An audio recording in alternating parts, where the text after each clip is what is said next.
At 2:17 a.m., the phone rang. It was my daughter. "Dad, please help me. My husband. I don't know who he is anymore. I'm scared." I tried to calm her, but the moment the call ended, I knew I wouldn't sleep, because this wasn't the first sign. Weeks earlier, my granddaughter whispered that her father would slip out after midnight, standing outside for hours making video calls. "Grandpa, there was a woman, not Mom." That's when it began. The quiet investigation, the missing hours, the lies that didn't fit. And now, one truth froze me. He wasn't the man I once knew. Welcome to Revenge, Dad. One small thing before we start. Leave me a comment and tell me, have you ever trusted someone completely only to discover they weren't who you thought, yes or no? I read everyone, and your honesty means more than you know. A quick note, some details in this story are adapted for narrative purposes. The lesson behind it is what truly matters.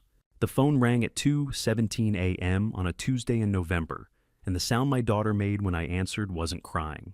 It was the sound of a woman whose lungs had forgotten how to breathe between sobs. I was already standing before the second ring, bare feet on cold hardwood 6th floor of our Upper East Side mansion, Manhattan, glowing through the window like a circuit board that never sleeps. I pressed the phone to my ear and heard my daughter Celeste Whitfield Voss, 39 years old, and the strongest woman I have ever raised, fall apart in 3 words. "Dad, save me. I am Conrad Whitfield. I am 69 years old. I built Whitfield Grid Systems from a 2-room office in Queens 41 years ago. And today my company powers the smart grid across 14 eastern states. I have designed systems that balance $4.2 billion of electrical infrastructure across 17,000 nodes. I have diagnosed failures in substations at 3 in the morning from a laptop screen. I have never not once heard a sound that scared me the way my daughter's breathing scared me that night. My husband," she said. "I don't know who he is anymore. I'm so scared, Dad." Beside me, Lorraine sat up in bed without asking a single question. My wife is 66 years old, and she has spent 42 years married to a man who reads voltage and wires for a living. Somewhere along the way, she learned to read it in people. She looked at the way I held the phone, 2 hands jaw locked. Weight shifted forward, and she understood. She put her hand on the mattress and waited. "I'm here," I told Celeste. "I'm not going anywhere." She cried for another 90 seconds. I counted. Not because I'm cold, because counting is how I stay anchored when the current surges. 90 seconds. Then her breathing slowed enough for words. "I'm going to tell you a story," I said, "from the beginning, and when I'm finished, you'll understand why we're going to be okay. Let me tell you something about phone calls at 2 a.m. They never bring you anything you want to hear. But this one I had been expecting for 47 days. Because 47 days earlier, at a Friday dinner in the Hamptons, I watched my son-in-law lie to my face, and I logged every detail the way I log anomalies in a grid diagnostic silently, precisely and with the absolute certainty that the data would matter later. Late September, our family's last weekend of summer tradition. The Hamptons estate that Lorraine and I bought in 2004 when the company went public. Salt air through the open windows. Grilled branzino on the table, a bottle of Barolo that I had been saving for no particular occasion. My daughter sat across from her husband. My granddaughter Wren Voss, 10 years old, sat at the far end of the table, drawing a horse on a cloth napkin with a purple marker, completely unaware that every adult around her was performing a play in which everyone knew their lines except her father. Garrison Voss, 42, my son-in-law, the man I hired out of Columbia Business School 12 years ago, promoted through 3 divisions and groomed to inherit the operational side of my company. He excused himself from the table at 7:42 p.m. "It's 5 minutes," he said. "Quick call." He was gone for 25. When he came back, the branzino was cold, and Celeste had refilled her wine twice. Garrison sat down, adjusted his napkin, and smiled the kind of smile that is engineered to close a conversation before it opens. "Sorry about that. The Dallas office. Emergency with the Q4 projections. You know how it is." I do know how it is. I also know that Whitfield Grid Systems does not have a Dallas office. We have offices in New York, Boston, Philadelphia, and a satellite operations center in Richmond. Dallas is not on the grid. It never has been. I've spent 35 years reading electrical systems. A failing node doesn't announce itself. It runs hot draws too much current. And the only people who notice are the ones who know what normal looks like. Garrison looked normal that night to anyone who didn't know what normal actually was. But I do. His left hand went to his phone pocket 3 times in 2 minutes. Not to check it to confirm it was still there, the way a man confirms a secret is still hidden. When Celeste asked, "Is everything okay?" he answered her while looking at his plate. Not her eyes, his plate. And there was a faint sheen of sweat on his left temple, visible only because the candle was positioned at the right angle, despite the cool ocean breeze coming off the water at 63 degrees. Men who tell the truth don't sweat in a sea breeze. I looked at Lorraine. She looked at me. 1 second. In 42 years of marriage, we have developed a language that doesn't require words. That 1-second glance said everything you see it too. Yes, what do we do? Nothing, not yet, not tonight. I smiled. I picked up my wine. I tasted the Barolo, a 2016 vintage that deserved better company, and I watched Garrison Voss settle back into his chair, like a man who believed he had gotten away with something. Wren looked up from her napkin drawing. "Daddy, do you want to see my horse?" "Beautiful, sweetheart," Garrison said without looking. I built the smart grid for 14 eastern states. I know when a node is drawing power, it shouldn't be drawing. That night in the Hamptons, watching my son-in-law smile with sweat on his temple and a lie on his lips, I thought this node has been compromised for a long time. The question wasn't whether it would fail. The question was what it was connected to and how deep the fault line ran before the whole system came down. The fault line ran deeper than I thought, and my granddaughter showed me exactly how deep between spoonfuls of Cheerios without looking up from her diary. Saturday morning, 7:15 a.m., the Hamptons kitchen. September light came through the east windows in long gold bars that landed on the counter where Wren sat with her cereal bowl and a purple diary she carried everywhere. Everyone else was still asleep. Garrison had stayed up late. I heard him come in past 1. Celeste was in the guest room with the door closed. Lorraine wouldn't be down until 8. It was just me and my granddaughter, coffee in my hand, silence between us. The comfortable kind, the kind you earn with a child who trusts you. Then Wren said, without any preamble, without any sense that she was about to hand me the most important piece of information I had received in 6 months. "Grandpa, why does Dad go to the garage to make phone calls every night?" I set the coffee cup down. Slowly, the ceramic touched the granite counter without a sound. I saw him video call one time. She continued turning a page in her diary. There was a woman and a really small baby. She looked up at me for exactly 2 seconds, long enough to check that I was listening, not long enough to register that my heart rate had just doubled, and then went back to her Cheerios. I smiled, the kind of smile that costs everything behind it. "Oh, really?" I kept my voice the same pitch, the same warmth, the same grandpa in the kitchen tone I had used 1,000 times. "Was the door open or closed when you saw that?" "Closed, but I peeked." She scraped the bottom of the bowl. "Grandpa, can I have more cereal?" "Of course, sweetheart." I poured more Cheerios. I added milk. I asked her casually, the way you ask a child about a cartoon she watched, what time it was when she saw the call. "Late," she said, "after her bedtime." Had she seen it more than once? She thought about it. Maybe 3 times. Was the woman someone she recognized? No. Was the baby crying? She didn't remember. Could she hear what Daddy was saying?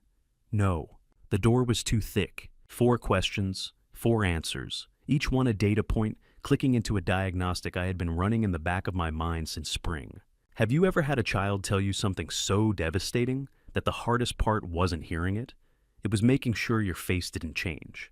I sat across from my 10-year-old granddaughter, poured her cereal, and smiled, while inside my chest something cold and precise clicked into place. Not rage. Rage is wasteful. What I felt was the thing that comes after rage if you're the kind of man who builds systems for a living. The calm recognition that the problem is now confirmed, the scope is now defined, and the only remaining variable is the response. I spent the rest of Saturday being a grandfather. I took Wren to the beach. I grilled steaks for dinner. I laughed at Garrison's jokes. I poured his wine. I watched him check his phone under the table twice, and I cataloged each instance without expression. That night, after everyone was asleep, I walked down to the 3rd-floor library and sat in the leather chair facing the window. No phone, no laptop. Just the sound of the Atlantic through a cracked window and the dim glow of a brass lamp falling across family photographs on the shelf. Lorraine and me at our wedding, 1982. Celeste's college graduation. Wren's first birthday, Garrison, holding her above his head, both of them laughing. I gripped the armrests until my knuckles turned white, held it. Then I released.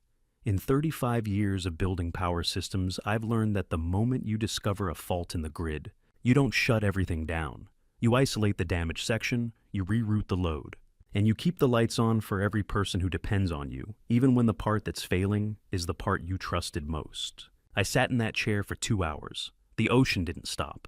The photographs didn't change. And by the time the brass clock on the mantel read 1:47 a.m., I had made my decision.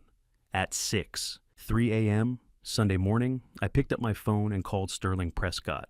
He is 71 years old, the finest corporate litigation attorney I have ever known, and the only man outside my family whose phone I would call before dawn. He answered on the first ring. He always does. I need to see you Monday, 7 a.m. Your house. He didn't ask why. He didn't ask what happened. 26 years of working together had taught him what my voice sounds like when the situation is past the point of explanation. I'll have coffee ready, he said. I hung up. I looked at my Patek Philippe, the watch Lorraine gave me for our 40th anniversary, the one she had engraved on the back with 2 words, "Stay steady." The time was 6:04 a.m. I walked downstairs, made breakfast, and spent the last day of our family vacation, smiling at the man who was betraying my daughter, my company, and everything I had built. But something had shifted, not in him and me. The illusion was gone now, stripped clean by a child's careless truth. Every glance he gave, every word he spoke, every casual movement of his hands, I saw it differently. Patterns emerged where before there had only been noise, motives aligned, timelines tightened. That Monday was September 30th, 47 days before the deadline for the Texas contract, a contract worth hundreds of millions that someone was trying to take from me. And the man behind all of it, the man who had turned my son-in-law into a weapon aimed at my family, didn't know the clock had just started. Not for me, for him.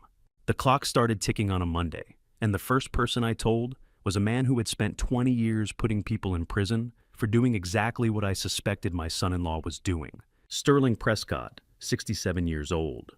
Former federal prosecutor turned corporate litigation attorney, poured coffee from an espresso machine older than most of his associates. His Upper West Side brownstone smelled like dark roast and old case files.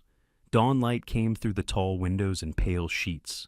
He set 2 cups on the table between us, sat down across from me, and said one word, talk. So I talked. I told him about 6 months of small irregularities, phone calls that didn't add up, meetings that ran long without explanation, a pattern of absences that looked random until you mapped them against a calendar. I told him about the Hamptons dinner, the lie about a non-existent office, the sweat on a cool night. I told him about my granddaughter and what she had seen through a garage door, a video call, a woman, a baby. Prescott didn't move, didn't take notes, didn't interrupt. 26 years of working together had taught me that Prescott's stillness was proportional to the severity of what he was hearing. That morning, he was perfectly still. When I finished, he picked up his espresso, drank it in one swallow, cold by now, and set the cup down with a click that sounded like a period at the end of a sentence. "What do you want?" he asked. Not the emotional desire, the concrete outcome. I had been waiting for that question since 6:03 a.m. the day before. 4 things I said. My granddaughter safe, my daughter free, my company intact. And whoever is behind this, I want them to lose everything they used against me. Prescott pulled a yellow legal pad from the drawer beside him. He uncapped a pen, the same Mont Blanc he'd used in federal court for 2 decades, and wrote 4 lines. 1 for each objective. He folded the pad closed and looked at me over the top of his glasses. In 20 years as a federal prosecutor, he said, I've never seen anyone this calm after learning their son-in-law is betraying them. You've been preparing for this. How long? 6 months. Maybe longer, then we're not reacting, he said. We're executing. Let me tell you what it costs to sit across from a man you've trusted for a quarter century and admit that your own family has been turned into a weapon against you. It costs every ounce of pride you've ever built. It costs the version of yourself who believed that love and loyalty were the same thing. It costs the assumption, the one you carry in your chest, like a second heartbeat, that the people closest to you are incapable of being used. I paid that cost over 2 cups of espresso on a Monday morning, and I didn't flinch. Not because I'm brave, because I'd already done my flinching alone in a Hamptons library at 2 a.m. Prescott and I spent 3 hours building the framework: legal exposure, evidence requirements, timeline constraints, family risk, corporate damage, custody leverage, financial trails. Every possibility went onto the table, and every possibility had to survive. One question: would it protect Ren without warning the people who had already proven they were willing to use her? By 10 a.m., I had the architecture of a plan that would take 47 days to execute if I didn't make a single mistake. The next day, I called Ethan Cole. Ethan is 44 years old, a former FBI counterintelligence agent who spent 12 years at the Bureau before I hired him to run internal security at Whitfield Grid Systems. He's the kind of man who walks into a room and reads the exits before he reads the faces. I found him in the 47th floor server room, standing between two racks of blinking green monitors with the recycled air humming at exactly the pitch that tells you the system is running clean. "I need a metadata audit," I said. "Corporate email, one account, 15 months. Ethan didn't ask whose account. He looked at my face, read what he needed, and nodded. 26 hours later, he placed a report on my desk. In a power grid, a parasitic load is a device that draws current without performing useful work. You don't always see it on the dashboard, but your system runs hotter, runs slower. And one day, the breaker trips, and you realize something has been feeding off you for months. Ethan's report was that breaker. 47 encrypted emails, sent from a corporate account to anonymous addresses routed through a server in Houston, every 3 weeks like clockwork. And every single one was sent within 48 hours of a Whitfield Grid strategic planning meeting. Ethan had done something else without being asked, the instinct of a man trained by the Bureau to follow patterns, not just document them. He overlaid the email dates against our contract loss timeline from the past year. 3 contracts, $890 million, lost to competing bids that came in with pricing so precise it could only mean one thing. Someone on the other side knew our numbers before we submitted them. I read the first page once, then again. By the third time, the words stopped being information and became confirmation. "Who in Houston runs a server with this kind of infrastructure?" I asked. "Someone with resources," Ethan said. "Someone who's been listening to us for at least 15 months. And someone who knows exactly what our strategic planning meetings produce because they've been reading the minutes within 48 hours every single cycle." He paused, then added quietly, "This wasn't careless. This was structured. Whoever built this didn't want one stolen contract. They wanted a pipeline." I stood at the window of my 47th floor office and looked south toward the financial district. Somewhere past that skyline, past Washington, past the Carolinas, a server in Houston was humming with data stolen from my company by a man who sat at my dinner table and called me Dad. I had lost 3 contracts worth nearly $1 billion in the past year. I had blamed the market. I had blamed timing. I had blamed the natural cycle of competition in an industry where everyone plays hard. I was wrong. It wasn't the market. It was war, and I hadn't known I was fighting until the enemy had already drawn blood 3 times. Once you know you're at war, the world divides into 2 categories: information that confirms the attack and information you haven't understood yet. That Thursday, both categories arrived within 24 hours of each other, not with noise or chaos, but with the quiet precision that makes a threat far more dangerous. Because the most devastating attacks rarely announce themselves. They reveal themselves in fragments and details you almost overlook. My granddaughter is 10 years old, and she keeps a diary. Purple cover, silver clasp, her name written in block letters on the inside front page. She carries it everywhere, the Hampton School. The back seat of the car, the living room sofa where I found her that afternoon, with a pencil in her hand and a glass of apple juice sweating on the coffee table beside her. I sat down on the leather sofa next to her. Afternoon light came through the tall windows and fell across the diary's open pages in pale gold. Dust floated lazily in the air, the kind of stillness that tricks you into believing nothing in the world is wrong. She was writing something carefully, her tongue pressed against her upper lip, the way she does when she concentrates. "Grandpa," she said, without looking up, "should I write people's real names in my diary? Because if someone reads it, they'll know who I'm talking about. But if I don't use real names, I won't remember later." I looked at her, this small, serious girl with her pencil and her purple diary and her perfectly logical dilemma, and I felt something tighten. Behind my ribs that had nothing to do with strategy or evidence, or the encrypted emails sitting in a file on my desk. It was something older, something instinctive. The awareness that innocence once documented becomes evidence. "If you're writing the truth," I said, "use their real name. The truth doesn't need to be anonymous." She nodded, firm, decisive. The nod of a girl who had just received a rule that made sense to her, filed it, and moved on.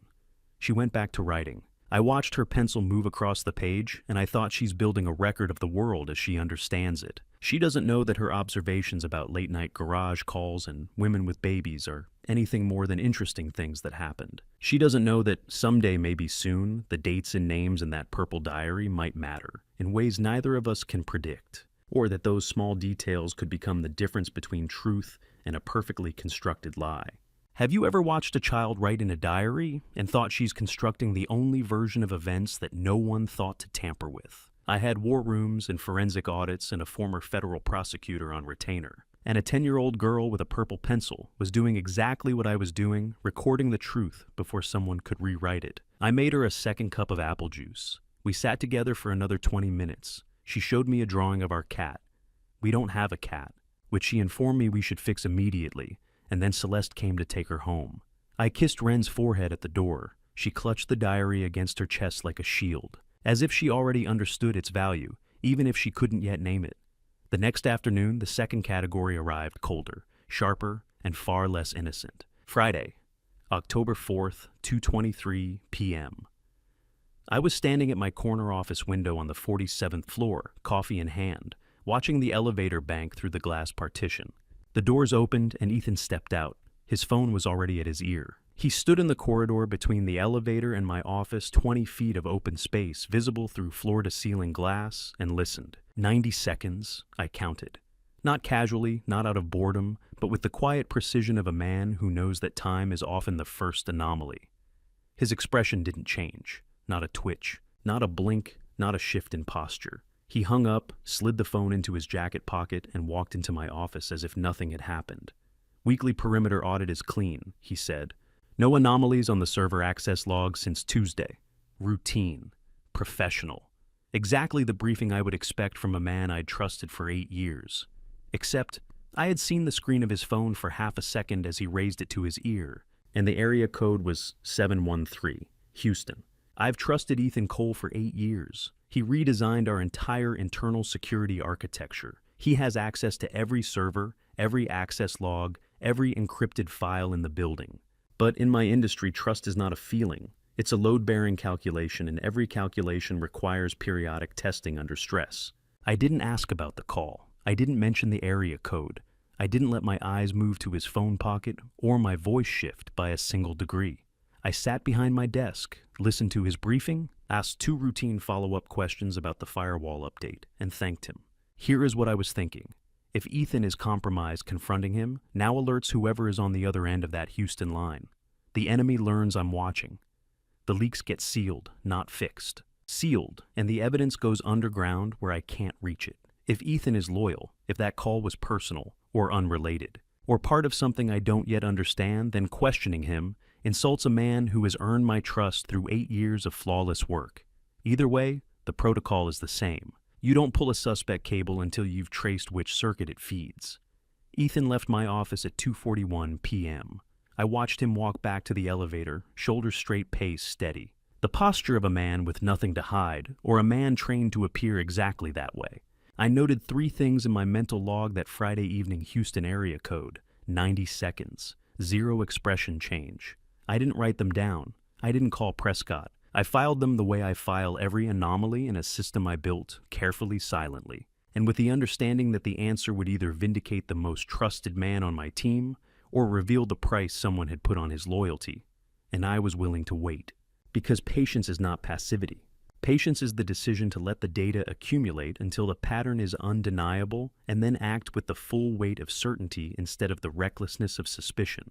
The anomaly I had filed on Friday didn't resolve itself over the weekend, but a different one, older, deeper, and far more painful, surfaced on Saturday night from the last person I expected. My wife and I have been married for 42 years, and in all that time, Lorraine has only sat beside me without speaking first 3 times. The night her mother died. The morning of September 11th. And this Saturday in October. After Celeste and Garrison had taken Ren home, and the mansion was quiet, and the only sound was Manhattan humming through the windows, the way it always does, indifferent, relentless, alive. She sat down on the sofa next to me at 11 o'clock. Her chamomile tea was on the side table untouched, going cold. She folded her hands in her lap. She looked at the floor. "I need to tell you something." I waited. In 42 years, I have learned that when Lorraine folds her hands, the thing she's about to say has been sitting in her chest for a long time. And the best thing I can do is be still and let it come out at whatever speed it needs. 2 summers ago, she said. The Hamptons. I couldn't sleep. I went downstairs for water. The garage door was cracked open and I heard Garrison whispering on the phone. She paused. Her voice dropped to barely above a breath. He said, I can't meet you there. My wife is right upstairs. The living room was very quiet. The lamp cast a circle of warm light that stopped at our knees. Beyond it, the rest of the room was dark. I'm sorry I didn't tell you sooner, she said. I didn't have proof. I didn't want to break Celeste's heart over something I wasn't sure about. I thought maybe it was nothing. Maybe I heard it wrong. She hadn't heard it wrong. We both knew that. I took her hand. Her fingers were cold. 42 years of marriage means you know the difference between a woman who is scared and a woman who has been carrying something too heavy for too long. Lorraine wasn't scared. She was exhausted. You protect your daughter, I said, and I will protect both of you. She nodded. She picked up her tea. She didn't drink it. That night, Lorraine went to sleep first. I lay beside her, staring at the ceiling, listening to the city through the window, feeling the cold sheets against my back. I wasn't angry with her. How could I be? She had done what any mother would do, held the suspicion alone, rather than detonate it inside her daughter's marriage without evidence. The instinct was sound. The calculation was sound. She just didn't have what I had: a metadata trail, a forensic team, and the cold certainty that Garrison's whispered phone call in the garage was not an affair. It was a status report. I was angry with myself. 2 years. She had known for 2 years, and I hadn't seen it. In her eyes, hadn't read it in her posture. Hadn't noticed the way she watched Garrison at dinner tables and holiday gatherings. I had been blind, and in my business, blindness has a cost measured in millions. I closed my eyes and made a promise to the ceiling never again. Monday morning, Prescott's apartment. The espresso machine hissed its familiar sound, and the brownstone smelled like dark roast and old paper. But this time, there was a new document on the table, a forensic accountant's report, 12 pages delivered over the weekend. 3 shell companies across 3 countries. Millions moving through the financial system like current through a buried wire, invisible, until you knew exactly where to dig. The forensic team had traced the offshore account through a Delaware LLC to a Cayman shell corporation to a Singapore holding company. Each layer designed to obscure the one beneath it. Each one peeled back by a team that Prescott had retained at my instruction the week before. The origin sat at the bottom of page 9 in a font no different from any other line on the page. A Houston Trust. Registered under a name I had not spoken in 20 years. Prescott set his coffee down and looked at me. Do you know this man? I was silent for 30 seconds. Not because I was thinking, because I was remembering, and the memory hit me like a voltage spike from a transformer I thought had been decommissioned decades ago. I know him, I said. We built a project together 20 years ago. It failed. He lost $120 million and blamed it on me. Prescott's pen stopped moving. Is he the kind of man who holds a grudge? He's the kind of man who builds a 20-year plan around one. Desmond Blackwood? I hadn't spoken that name in 2 decades. The last time I heard it, we were standing in a Houston hotel conference room in the spring of 2004. And he was pointing at me across a mahogany table, telling me I had destroyed his life. He was wrong, then the project failed because of a design flaw I caught before it killed people. And killing the project was the right call even though it cost us both. But Desmond didn't see it that way. Desmond saw a man who had taken his money, his reputation, and his future in the Texas energy market and walked away clean. He had spent 20 years making sure that this time, through my son-in-law, through my company, through my family, he wouldn't be the one who walked away with nothing. He wanted me to feel what he felt in that Houston conference room. He wanted me to lose everything. I looked at Prescott across the table. The forensic report sat between us like a map of a battlefield neither of us had known existed until now. Tell me everything, Prescott said. So I did. Prescott asked me to tell him everything. So I went back 20 years to the spring when I shook hands with a man who would spend the next 2 decades planning to destroy me. Have you ever made a decision that saved 1,000 lives and destroyed one man's future and spent 20 years wondering if he would come back for you? I have, and now I had my answer. Spring 2004, Houston, Texas. I was 49 years old, and Whitfield Grid Systems was 7 years into its expansion across the eastern seaboard. A Houston energy executive named Desmond Blackwood approached me at an industry conference with a proposal, a joint venture to build a smart grid prototype for the state of Texas. The contract was worth $340 million. Desmond was 64 now, but back then he was 44, sharp, ambitious CEO of Blackwood Energy Partners, and convinced that Texas was the next frontier for grid modernization. He was right about that.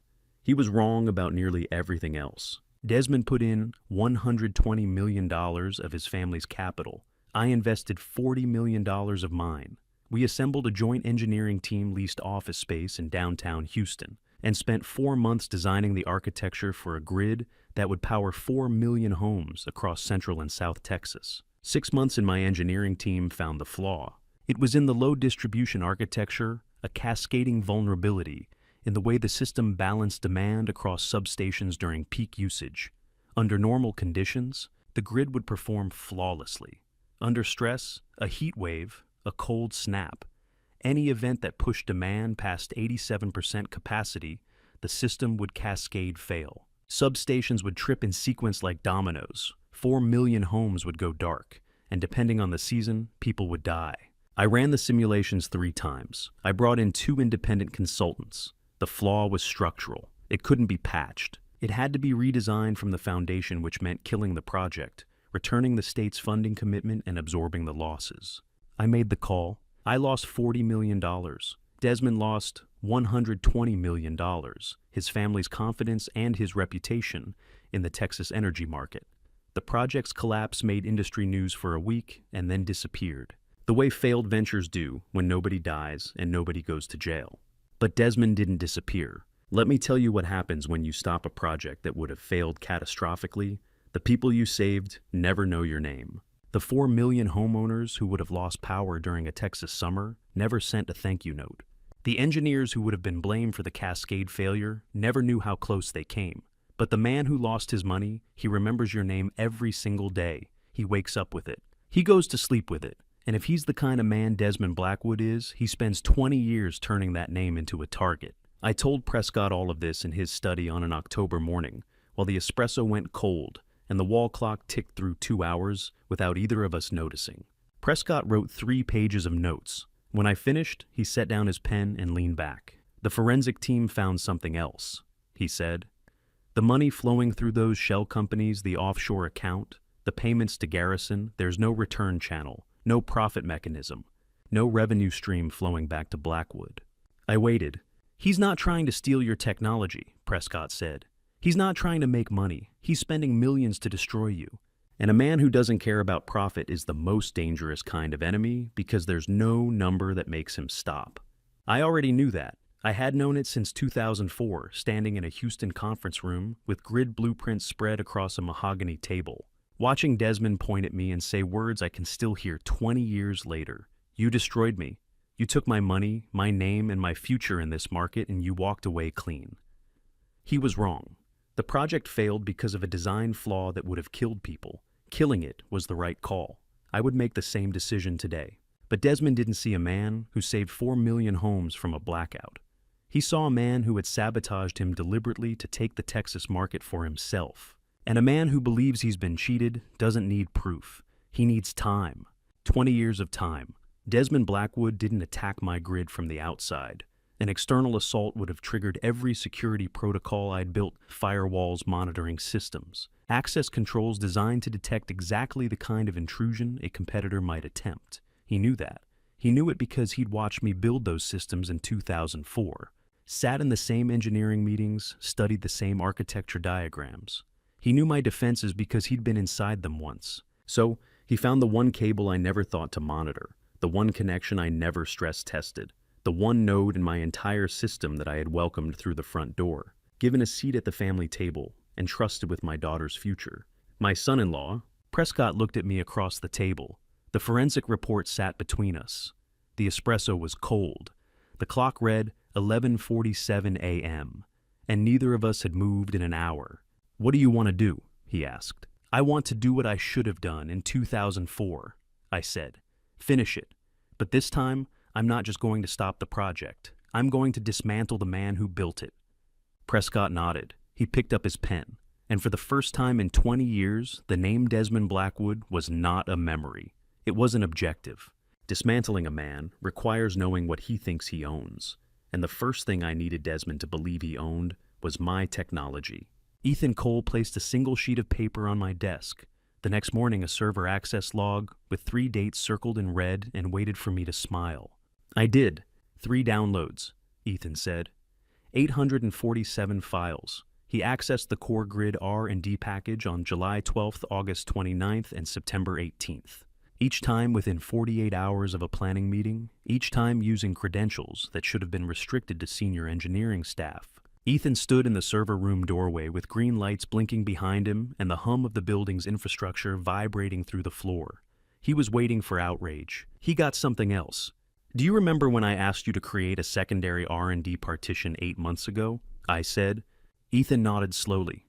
I called it Project Decoy. I told you it was a sandbox environment for testing prototype architectures. It wasn't. It was a mirror of our real R&D folder, 847 files of technically convincing smart grid architecture that contains a series of fatal design flaws embedded at the load distribution level, convincing enough to pass a surface review, catastrophic if anyone tries to build it. Ethan stared at me. In 8 years of working together, I had never seen his composure falter. It faltered now, just for a moment, just a flicker behind the eyes before he brought it back under control.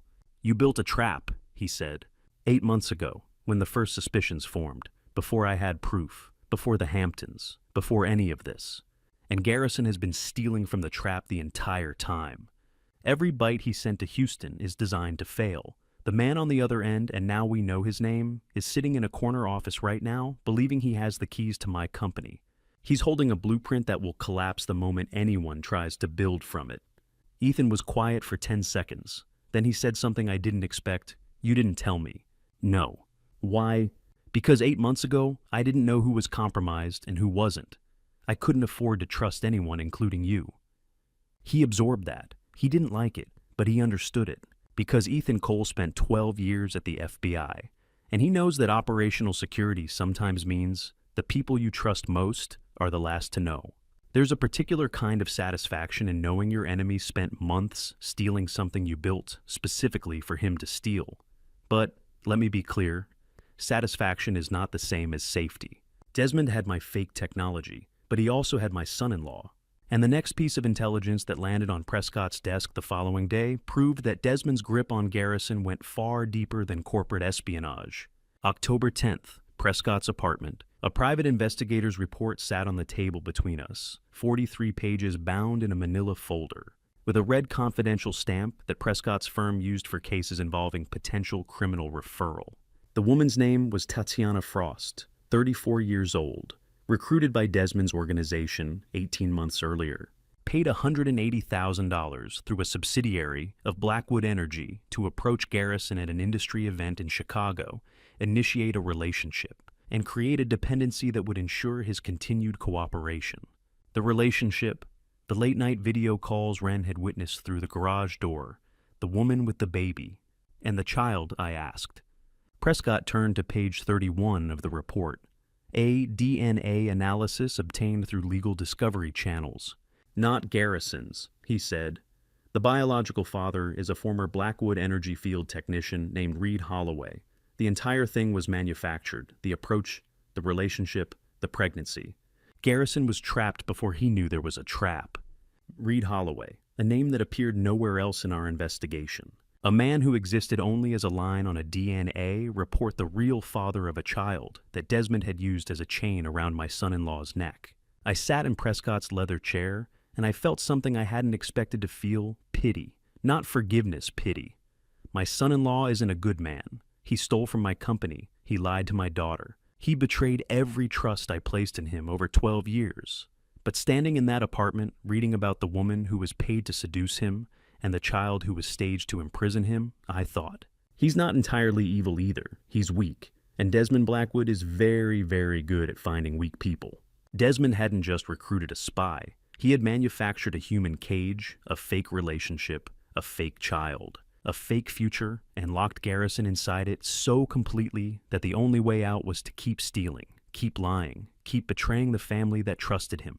It was elegant in its cruelty. It was also, I recognized with a chill that settled behind my ribs, the work of a man who had no limits. Prescott closed the investigator's file and looked at me over his reading glasses.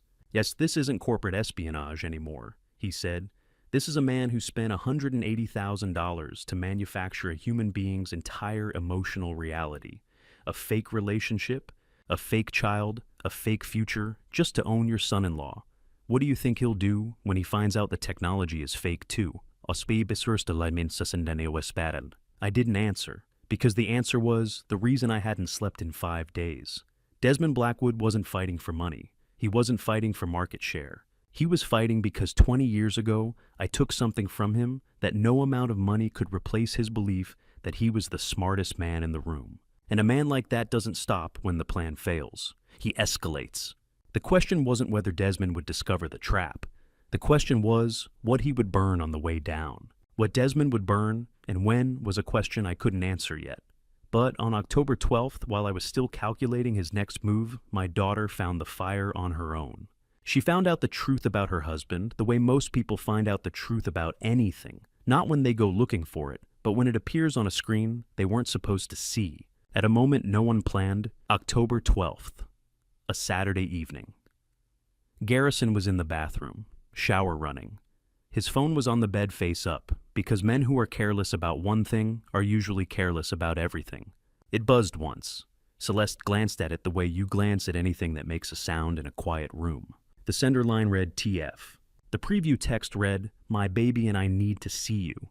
Celeste told me later that she didn't open the message. She didn't pick up the phone. She didn't touch it. She stood at the edge of the bed for what she estimated was 10 seconds, though she said it felt like an hour, and then she walked to the living room window overlooking Park Avenue and sat in the dark. 40 minutes, no lights, no phone call, no crying. Just a woman sitting in a chair staring at a city that didn't know her marriage had just ended. At 10:47 p.m., she called me.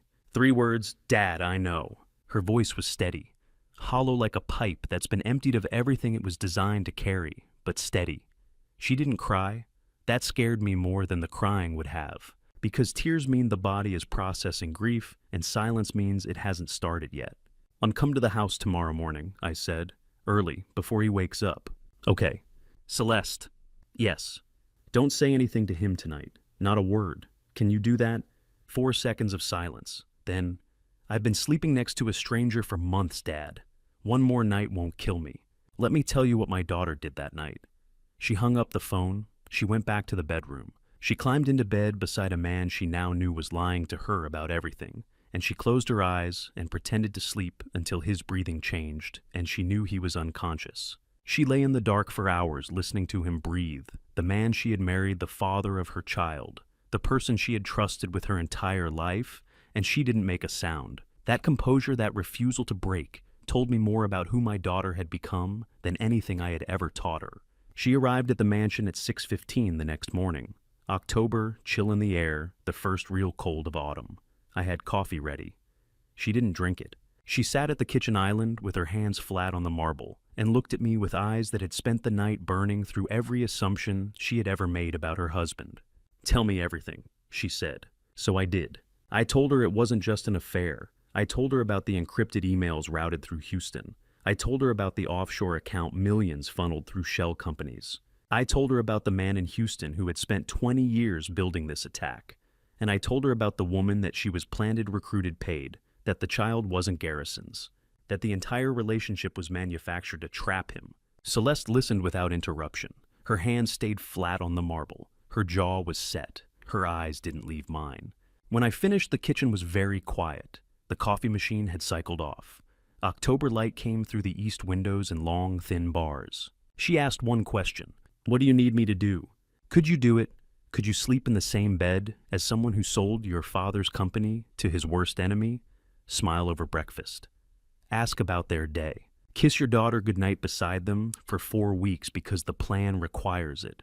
Could you perform the role of a wife who doesn't know when you know everything? Because the alternative is tipping off the man who would warn the enemy and collapse the entire operation.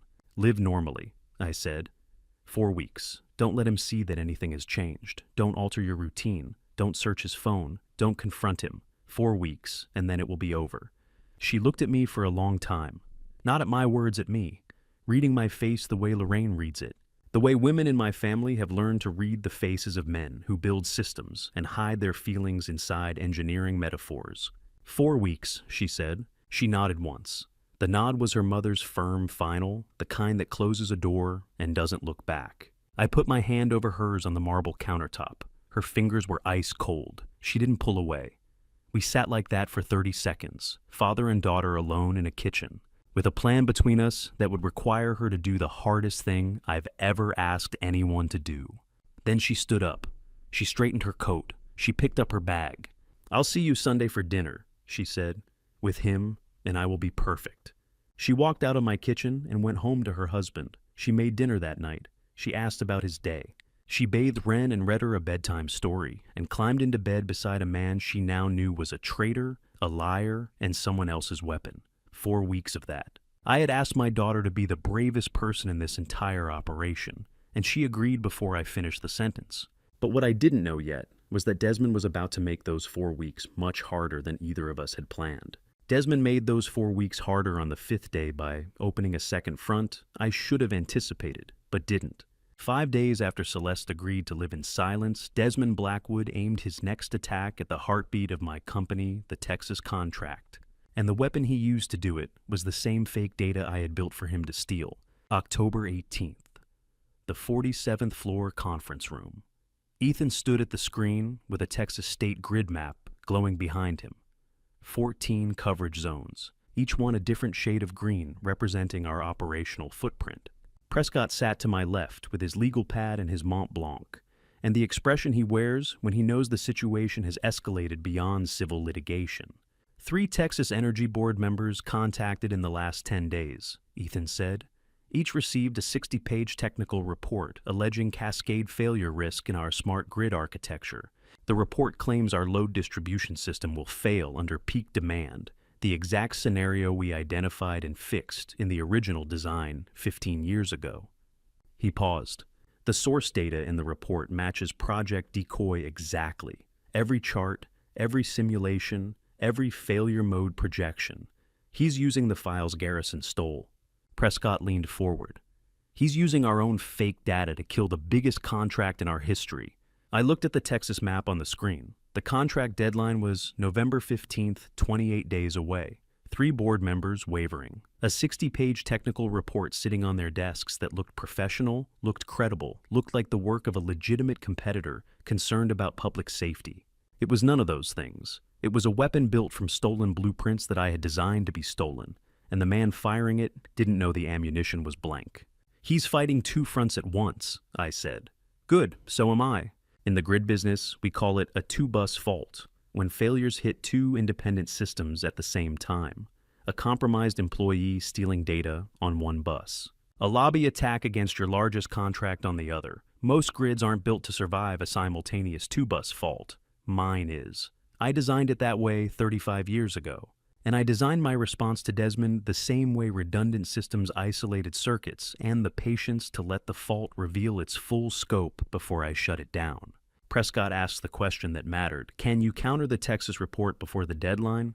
The report is based on decoy architecture. I can produce the real specifications, peer-reviewed, field-tested, operational for 11 years, and demonstrate that the technical flaws in his report don't exist in our actual system. The board members will see it for what it is, a fabricated attack using data that was never real.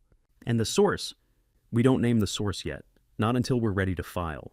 For now, we discredit the data and let Desmond think his report failed on its merits. He'll double down. They always do. Ethan nodded. Prescott wrote 3 lines on his legal pad. The conference room coffee had gone cold an hour ago, and nobody had noticed. The next day, the second bus faulted exactly on schedule. October 19th, 2:32 p.m. I was sitting in my corner office watching the server access log on my secondary monitor, a feed Ethan had configured to alert me whenever certain partitions were accessed. The screen blinked. A new entry appeared. Garrison's credentials accessing the decoy partition for the 4th time. But this time was different. This time, the file he downloaded was one I had placed there specifically for this moment, a document labeled as the final consolidated blueprint of Whitfield Grid's next-generation architecture. It was 64 pages of technically beautiful, structurally useless design work, and embedded in every layer of that document in the metadata, in the image files, in the font encoding.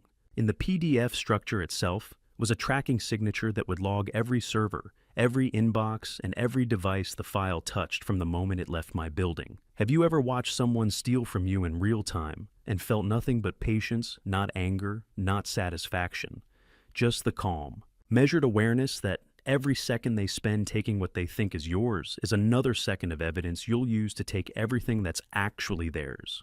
I watched the log. At 2:32 p.m. Garrison downloaded the file. At 2:49 p.m., 17 minutes later, the file was transmitted via encrypted email to a Houston IP address. My son-in-law didn't even wait for the coffee to cool. The metadata pinged its first waypoint at 2:51 p.m., a server in Delaware, then a relay in the Cayman Islands, then Houston, the same path the money had traveled in reverse. I picked up my phone and called Prescott. "The trap has been triggered," I said. "How fast can you prepare the filing documents? How clean is the trail? The server log, download, timestamp, transmission record, and metadata tracking across 3 jurisdictions. Every waypoint logged, every hop recorded." Prescott was quiet for a moment. Then, "Give me 2 weeks. You have 27 days. The Texas deadline is our deadline too." I hung up and looked at the server log one more time. The metadata had settled in Houston, inside a system registered to Blackwood Energy Partners. The file was there. The tracking was active. And Desmond Blackwood was about to receive what he believed was the core technology of my company. He would study it. He would celebrate it.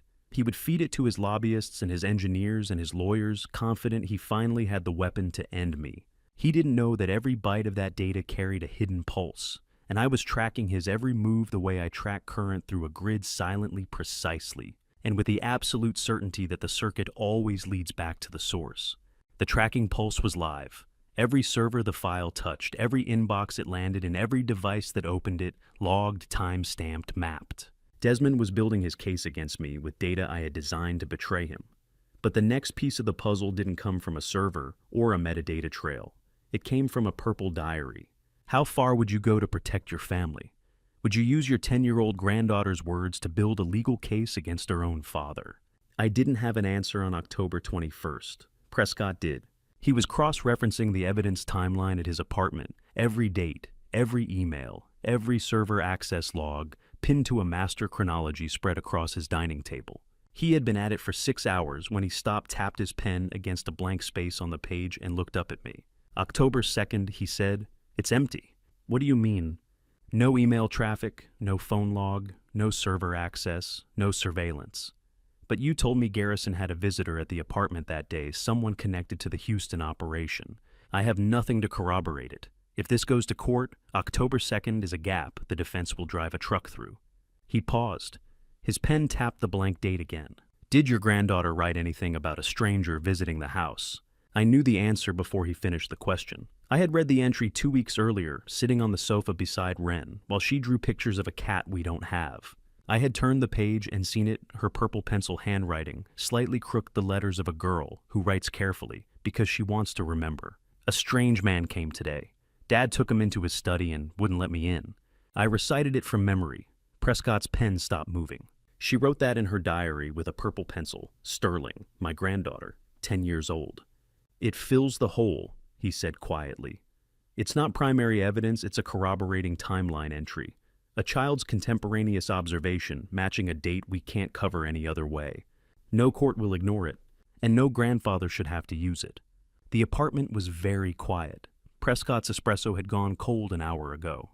Manhattan traffic hummed somewhere far below, indifferent to the moral calculation happening in a brownstone study on the Upper West Side. It took me 2 days to decide.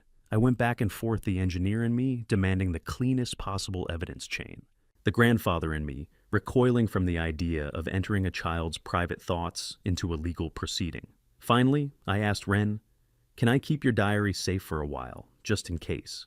She looked at me with those serious brown eyes. "Okay, Grandpa, but you can't read the part I wrote about you." I promised, and I kept my word. I only read the entries that mattered to the case and none of the ones that mattered to her. Prescott photographed the October 2nd entry, documented the chain of custody, and returned the diary to me within 48 hours. It sits in my desk drawer, now purple cover, silver clasp. A 10-year-old girl's record of the world as she understands it, evidence and innocence, bound in the same cover. While I was wrestling with a diary in New York, something was happening 1,200 miles south that I wouldn't learn about for 3 more weeks. October 23rd, Houston. The 32nd floor of Blackwood Energy Partners headquarters. The building was mostly dark, it was past 7, and the executive floor had emptied hours ago. But one office still had its light on. Sophia Ashford, 39 years old, Desmond Blackwood's senior executive assistant, sat alone at her desk with her laptop open to a folder she had been building for 18 months. I would learn her name later. I would learn what she did later. But this is where it started, in a quiet office in Houston, with a woman who had spent a year and a half saving every email, every directive, every payment instruction her boss had ever issued regarding the operation against my company. 2,847 emails, organized by date, cross-referenced by subject. Every instruction Desmond had given about approaching Garrison, staging the woman lobbying Texas, and planning the blame chain that would protect him if everything collapsed. Sophia didn't know who to give them to, not yet. She only knew that the previous week, Desmond had used the phrase acceptable losses in a meeting, and he had been looking at a personnel file when he said it. The file belonged to the woman he had paid to seduce my son-in-law. Sophia understood what acceptable losses meant when a man like Desmond said it. It meant someone was about to be sacrificed. She closed the laptop. She picked up her bag. She drank the last of her vending machine water flat lukewarm. The taste of a woman who had stayed 3 hours past, quitting time, carrying a secret that could end her career or save her conscience. She went home. But she didn't delete the folder. There are 2 kinds of people loyal to dangerous men: those who don't know what their boss truly is, and those who know exactly what he is, but wait for the right moment to prove they aren't the same kind of person. Sophia Ashford was the second kind, and Desmond Blackwood had no idea she existed, not as a threat, not as a witness, not as anything more than the woman who managed his calendar and ordered his lunch. In New York, I held my granddaughter's diary and weighed justice against innocence. In Houston, a woman I had never met held thousands of emails and weighed loyalty against survival. Neither of us knew the other existed yet. But history has a way of proving what I've learned in 35 years of building systems. The most dangerous failures don't come from the outside, they come from the inside. And bad guys always burn themselves from the inside out. The inside-out collapse I was counting on hadn't started yet, but 3 days later, I sat down to design the mechanism that would make it inevitable. October 26th, Prescott's apartment. No phones on the table, no laptops, no legal pads. Just 3 men, a bottle of Macallan that nobody touched, and the smell of old leather and cold espresso in a brownstone study where the curtains were drawn at 10 in the morning. I laid out the 2-layer plan. Layer 1, plant a fabricated regulatory filing on the shared server partition, the same partition Garrison had been accessing for months. The filing would contain what appeared to be a critical vulnerability in our Texas contract application, a transposed date. A misreported compliance test, the kind of clerical error that looks like a gift to anyone trying to sabotage us. Garrison would find it. Garrison would relay it to Houston, and Desmond would use it to lobby the Texas board harder, believing he finally had a legitimate weapon. The filing is bait, I said. It only matters if someone tries to weaponize it. If Garrison reads it and does nothing, no harm. The trap only activates on aggression. Prescott tapped his finger against the edge of the bare table. And layer 2, a recorded meeting. The Pierre Hotel. We arranged for Garrison to meet Desmond's representative, the handoff captured on audio and video. Ethan sets the equipment. We get the exchange on record. Stolen intelligence being delivered to a known agent of a hostile competitor. Prescott was quiet for a long time. The Macallan sat between us, amber in the low light, untouched. One contaminated step, he said, and every piece of evidence after it is inadmissible. Every single one. You understand that? One procedural error, and this entire operation, 7 months of work, becomes useless in court. That's why I need you to design each step. I built the grid. You build the legal architecture around it. Ethan leaned forward. The server partition is ready. I can plant the filing tomorrow. The Pierre setup needs 2 weeks room booking equipment placement sightlines. I'll need a cover identity for the reservation. You'll have it, Prescott said. He uncapped his pen for the first time that morning and began writing on the bare table with his finger, tracing invisible steps in the air above the wood. It was how he thought I had watched him do it for 26 years. Prescott opened his hall closet to get our coats when the meeting ended, and I saw a framed photograph on the shelf inside Eleanor Prescott, his late wife, at a 2011 charity gala, silver dress, champagne glass, laughing at someone off camera. Prescott caught me looking. "She would have hated this," he said. I waited. She also would have lost. Neither of us smiled. The closet closed. We shook hands at the door, and I walked out into an October morning that smelled like dying leaves and diesel exhaust, knowing that the next 20 days would determine whether my family survived intact or shattered into pieces no engineer could reassemble. 2 days later, Sunday dinner, the Upper East Side mansion. Lorraine cooked lamb with rosemary, a recipe she's made for 30 years. The one she makes when she wants the house to feel normal, even when nothing is. Celeste arrived with Garrison and Wren at 6. She was perfect. She kissed her husband at the door. She handed Lorraine the wine. She laughed at Garrison's joke about a client who couldn't read a contract, but she didn't refill his glass when it was empty. She didn't lean into him when he put his arm on her chair. And when I asked casually the way you ask about weather, "How's the Texas situation?" Garrison. Her eyes moved to his face half a second before his answer, watching for the micro expression she now knew to look for. Garrison noticed. Not all of it, not the architecture of what was happening around him, but something. He was quieter than usual. He watched me across the table the way I had watched him at the Hamptons, not with suspicion exactly, but with the low hum of a system that knows something is drawing power it shouldn't be drawing. Wren sat at the end of the table eating her lamb and telling Lorraine about a school project on electricity. "Grandpa, did you know that Benjamin Franklin didn't actually discover electricity?" I said I did know that, and she informed me that I should tell more people because it was important. After dinner, I washed the dishes by hand. Lorraine stood beside me, drying. 2 minutes of silence, the comfortable kind, the kind that holds weight without breaking. "He looked at you like he was counting something," she said. I kept scrubbing. "He was." "Counting what?" "Exits." Garrison excused himself at 8:47 p.m. to take a call. He stepped onto the terrace overlooking Park Avenue, gripped the cold iron railing, and lowered his voice. Celeste told me later that she watched him through the glass from the hallway, his posture rigid, his free hand clenched at his side. I would learn what he said on that call weeks later, when the evidence chain was complete. He called Desmond directly. "I think something's wrong," he said. "Celeste is different. Her father looked at me tonight like he was reading a diagnostic." Desmond's response was 2 words: "You're paranoid." Then he told Garrison to continue. The Texas contract was too close to stop now. Desmond hung up, and in doing so, he made the mistake that would cost him everything, because Garrison wasn't paranoid. He was the first person in Desmond's entire operation to feel the current shifting. And Desmond had just told him to ignore it. I filed that away like every other data point. Garrison is more sensitive than Desmond thinks. And the gap between what the soldier sees and what the general dismisses is exactly where wars are lost. The gap between what the soldier sees and what the general dismisses, that's where Desmond lost this war. But what happened 2 days later proves something else entirely. The gap between what money can buy and what loyalty actually costs. Ethan Cole closed my office door at 8:47 a.m. on a Wednesday morning and turned the lock. In 8 years of working together, he had never locked my door. I set down my coffee and watched him walk to my desk with a laptop under his arm and an expression I had never seen on his face. Not fear, not anger, but the controlled intensity of a man who has been carrying something heavy and is about to set it down. He placed the laptop on my desk, opened it, and turned the screen toward me. A wire transfer confirmation, $2.5 million.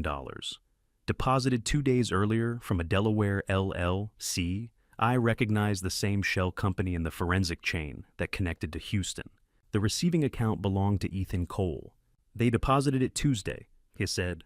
"I haven't touched a cent." He reached into his jacket and produced a USB drive, which he set beside the laptop. 14 emails, 3 encrypted messages.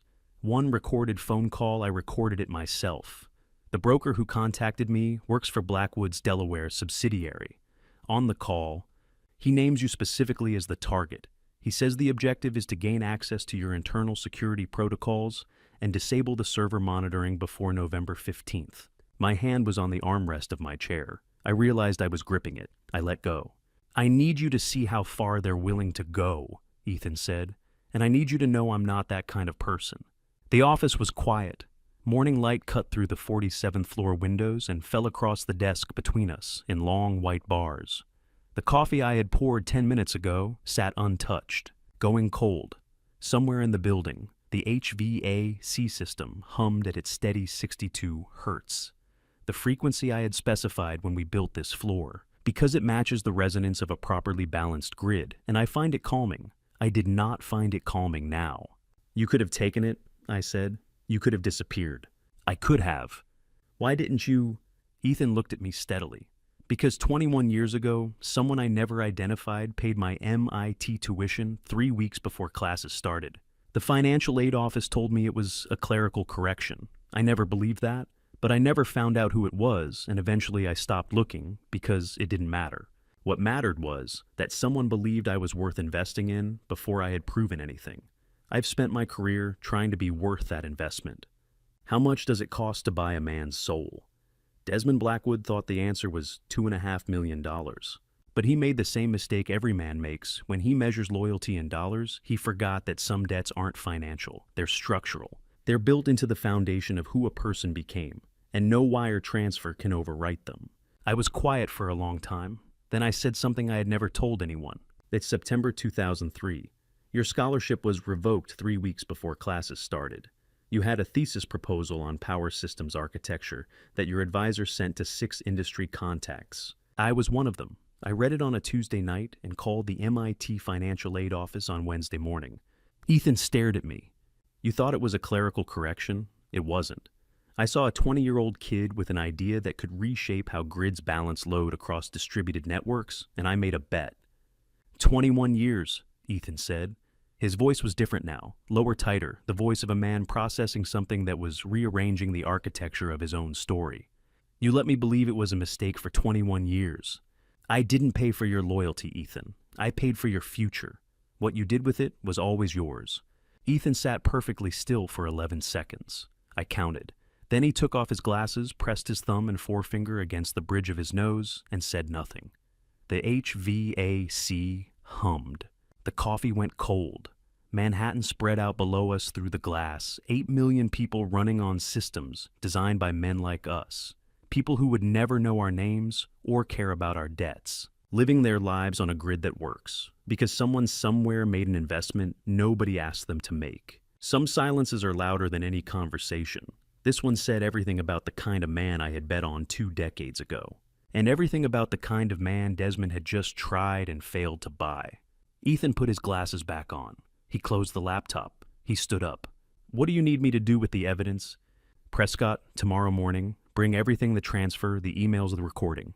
All of it. Done. He walked to the door, unlocked it, and paused with his hand on the frame.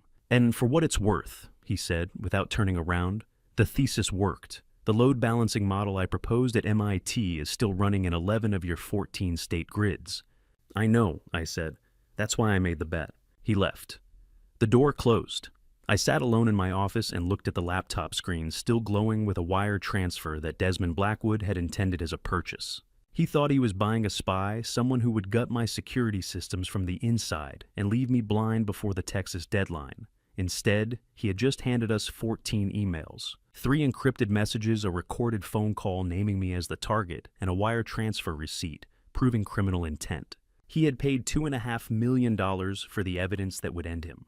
The boardroom on the 47th floor seated 14 people that morning, but only 3 of us knew that the technical report on the table was built on stolen data, and only one of us had designed the rebuttal that would tear it apart. Prescott had reviewed Ethan's bribe package the previous morning and called it the strongest single piece of evidence in the case. Now the Pierre Hotel meeting was scheduled, but first, I had a board to save. 2 members of the Texas Energy Board had received a 30-page technical report questioning our safety standards, anonymously delivered, professionally formatted, and entirely fabricated. They sat at the far end of the table with the report open between them, and I could see from their posture that they had believed it. The polished mahogany reflected their concerned faces like a dark mirror. The smell of fresh coffee and printer toner hung in the air. I stood at the head of the table, with the Manhattan skyline behind me, and began. The report cites a January 2024 stress test on our Texas relay infrastructure. I said, tapping the transposed date on the printed page with my index finger. We didn't conduct a January 2024 stress test. No one did, because the relay wasn't installed until March. I clicked the presentation remote. The screen behind me showed our installation timeline, purchase orders, shipping manifests, commissioning logs. Every document time-stamped, every entry verifiable. Page 14 references load-bearing capacity figures from our Permian Basin substation.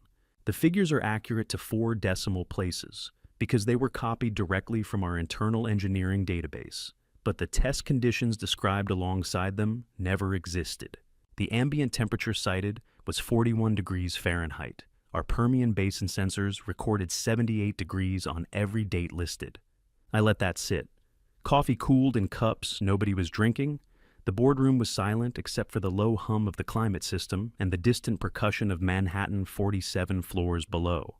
Whoever authored this report had access to our internal specifications, but not our operational timeline. That's a very specific kind of ignorance. I did not look at Garrison when I said it. I did not need to. I watched his reflection in the glass wall behind the Texas delegates instead, the way I watch a transformer under load. Not for the moment it fails, but for the micro-fluctuations that tell you failure is already inevitable, and the casing just doesn't know it yet. His knuckles whitened around his pen beneath the table, where he thought no one could see. His face had gone the color of old paper. He offered no rebuttal, no clarification, no eye contact with anyone at the table. Ethan sat 3 chairs to my left, with his laptop open, pulling up corroborating documents each time I cited a discrepancy. We had rehearsed nothing. We didn't need to. The data was the data. NLIs have a specific architecture that collapses the moment you apply structural load to the wrong joint. The 2 Texas delegates exchanged a look. The older one, a woman named Margaret Hale, who had served on the Energy Board for 11 years, closed the falsified report and set her pen on top of it. "We're satisfied," she said. "The contract review will proceed as scheduled." Garrison said nothing for the rest of the meeting. He sat in his chair like a man watching his own sentencing and understanding for the first time that the judge had read every page of the file before the trial began. When the meeting ended, he left without speaking to anyone. The dry metallic taste of a man who knows the walls are closing, I imagined it in his mouth as clearly as I tasted the cold coffee in mine. 2 days later, on a Sunday evening, Celeste called me. It was 9:22 p.m. I was in my study reviewing the evidence timeline Prescott had assembled when my daughter's name lit up my phone screen. "Dad, I just got the strangest call." Her voice carried the careful steadiness of someone processing information faster than she could organize it. A woman, she said her name was Tatiana Frost. She said she knows I'm Garrison's wife. She said she needs to tell me something important, and she can't go to the police. Tatiana Frost, 34 years old. Desmond Blackwood's former personal liaison in New York. The woman whose initials Celeste had found in Garrison's phone weeks earlier. The woman who had been a ghost in our investigation, always referenced never reached. And now she was calling my daughter on a Sunday night with terror in her voice. "Dad," she sounded terrified. She said she can't go to the police. What do I do? Let me tell you something about scared people. They don't call strangers at 9:15 on a Sunday night, unless every other door is already locked. Tatiana Frost wasn't switching sides out of conscience. She was switching sides because Desmond had already picked her coffin, and she had just realized she was lying in it. I stepped onto the terrace. Cold November air hit my face, carrying the faint iron scent of the city at night.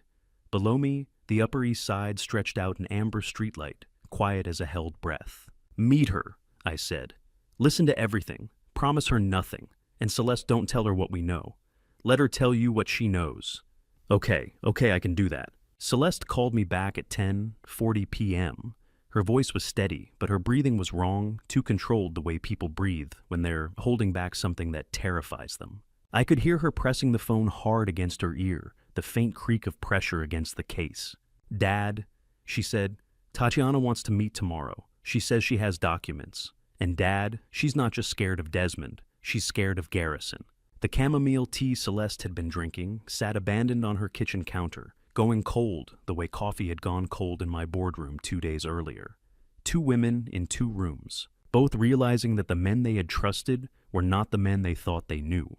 Tatiana had no other choice. and she was scared of both the men who had used her. Tatiana Frost arrived at our Upper East Side mansion at exactly 10 a.m., wearing sunglasses she didn't remove for the first 6 minutes. Celeste told me later that when she finally took them off, the bruise under her left eye said more than anything that came out of her mouth. Fear had driven her to call my daughter, but what she carried in a manila folder on our coffee table was something far worse than fear. She sat on the edge of the sofa, gripping her own wrists while she talked, her voice cracking on the words she had clearly rehearsed, but never said aloud before. Celeste poured coffee that Tatiana never touched. It sat on the table going cold beside the folder that contained the architecture of my son-in-law's destruction. "He paid me $180,000, Tatiana said. 3 installments through a company called Ridgemont Holdings. I have every receipt." She opened the folder, bank statements, wire confirmations, a timeline of payments that matched almost to the day the timeline of Garrison's affair. "The baby isn't Garrison's," she said, and placed a DNA test result on top of the receipts. "The DNA test is in this folder. Desmond wanted a pregnancy scare, something to keep Garrison trapped if he ever tried to walk away. The whole thing was engineered. Every dinner, every hotel room, every text message. I was given scripts." Celeste sat across from this woman, a woman who had slept with her husband on assignment and listened without interrupting. I know my daughter. I know the self-control that cost her. Later, she would tell me her hands were shaking under the table the entire time. "Why are you telling me this?" Celeste asked. "I'm the wife." Tatiana's voice dropped to something barely above a whisper. "Because he's going to blame me for everything. Every email, every meeting, every dollar he's building a file that makes it look like I acted alone. And your husband doesn't know he's next. You want to know what that amount of money buys in Manhattan? It buys a woman willing to pretend she loves a man. She despises a fabricated pregnancy scare, and 18 months of someone else's marriage weaponized all so a billionaire in Houston can steal a contract from a man he's hated for 2 decades. It buys disposable people, and Tatiana had just discovered she was one of them. Celeste called me 40 minutes after Tatiana left. "She has everything, Dad, receipts, instructions, the DNA results, and she's terrified." I told Prescott. He told me to get those documents secured immediately. 2 days later, something else arrived. Not through Celeste, not through Prescott, not through any channel we controlled. Tatiana forwarded an encrypted email she had received from an anonymous sender. 6 words. "I am the insider. I have what you need." Prescott traced the metadata within hours. The email originated from an internal server at Blackwood Energy's Houston headquarters. Sophia Ashford, the executive assistant who had been quietly archiving evidence for months, had reached out to Tatiana without knowing who Tatiana was, and without Tatiana knowing who she was. 2 women dismantling the same man's empire from the inside, neither aware the other existed, until an encrypted message crossed the gap between them. "Your anonymous friend is inside Desmond's house," Prescott told me over the phone. "The metadata is clean. This is real. Before I tell you what happened at the Pierre Hotel, before I reveal the recording that would eventually play in a federal courtroom, comment your prediction. Did Garrison know he was being recorded, yes or no? And tell me why you think so." A quick note. The next part includes some recreated details to convey the emotional weight of this moment. The message behind it is what matters. November 9th, the Pierre Hotel, 8 p.m. Ethan had secured the adjacent suite 2 days in advance under a corporate booking that couldn't be traced to us. He sat behind a connecting wall with recording equipment that captured every word spoken in the room where Garrison met Desmond's. Representative, a man in his 50s with a banker's posture and a voice calibrated to reassure without promising anything. "Mr. Blackwood wants you to know the situation is fully managed," the representative said. "Your position within Whitfield Grid is secure. Garrison ordered bourbon and drank it in 1 swallow. The glass hit the table harder than it needed to." "Will he leave me alone after this?" Garrison asked. "When the Texas contract is done, will he let me go?" 3 seconds of silence. Ethan told me later that when Garrison walked out of the Pierre, he didn't hail a cab. He didn't check his phone. He stood on the sidewalk for 4 minutes and 11 seconds. Ethan counted from the hotel entrance, staring up at a sky he couldn't see through the light pollution. His hands buried in his coat pockets, the cold November air carrying exhaust and the smell of street vendors closing up for the night. A man searching for something that wasn't there anymore. "Mr. Blackwood values loyalty," the representative had finally answered. "You should continue to demonstrate yours." That was the moment Garrison understood. Not intellectually, he had known for months that he was compromised. But standing on that sidewalk with Manhattan roaring past him and no one coming to tell him it would be okay, he understood it the way a structure understands gravity the instant before it collapses. He was not a partner, he was not protected. He was a tool, and tools get discarded when the job is done. The recording was 47 minutes long. Ethan delivered it to Prescott at midnight. But the moment that mattered wasn't any words spoken. It was those 3 seconds of silence after a man asked to be free and heard the only honest answer he would ever get. On the night before, I dismantled my own family. I sat in a library full of evidence and realized that the hardest part of building a perfect case was remembering that every piece of it used to be a person I loved. The Pierre Hotel recording had been in Prescott's hands for less than 24 hours. 47 minutes of conversation and 3 seconds of silence that confirmed what I already knew. Garrison was disposable, and he was beginning to understand it. Now, I sat alone at the desk where my daughter used to do her homework, surrounded by folders that told the story of 7 weeks I would never get back. The library smelled like aged leather and old wood polish, and the cold coffee I had been drinking since 6 p.m. A clock ticked on the mantel, the same clock Lorraine had chosen when we built this room. Back when this house still felt like a home instead of a command center. She had checked on me an hour earlier, leaving behind the faint trace of her perfume and a question she didn't ask. She knew. Wives always know when the machinery has shifted from investigation to execution. I spread the evidence across the desk, the way I lay out engineering schematics and sequence each piece connected to the next, by logic and causation. The fabricated data trap that Ethan had triggered in October, the offshore account traced through 3 shell companies to Houston, the lobby campaign against our Texas contract, dismantled in the boardroom 2 weeks ago.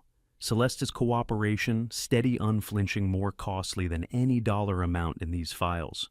Wren's diary entry, sealed under Prescott's legal framework where no courtroom could touch it.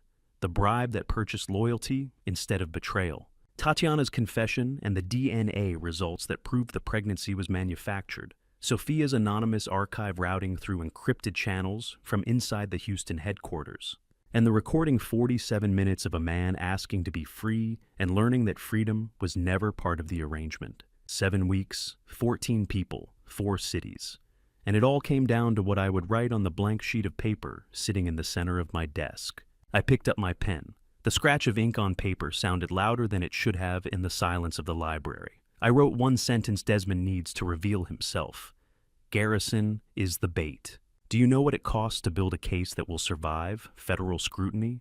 Destroy a man who has spent 20 years trying to destroy you. Expose your son-in-law as an instrument of that destruction and still protect your granddaughter's name from the public record. It costs everything you thought your family was, and you pay it alone. In a library at midnight with a pen in your hand and a sentence that will burn before morning. Prescott had designed the legal architecture. Ethan had built the digital infrastructure. Celeste had held the emotional line when most people would have shattered. Sophia and Tatiana had broken ranks from inside the enemy's walls without knowing each other existed. I had connected the circuits, routed the current from source to destination, balanced the load across every node, ensured that when the switch was pulled, every element would discharge simultaneously. 2 layers. Layer 1 draws Garrison into the open. Layer 2 uses Garrison's panic to pull Desmond into a federal courtroom. 1 bait, 2 traps, no second chances. I set the pen down, and my gaze drifted to the corner of the desk where a framed photograph had been sitting for 2 years. Hamptons, summer 2022. Late afternoon light, turning everything gold. Garrison standing on the beach with Celeste beside him, and Wren climbing onto his back, all 3 of them laughing at something I had said from behind the camera. I remember taking that photo.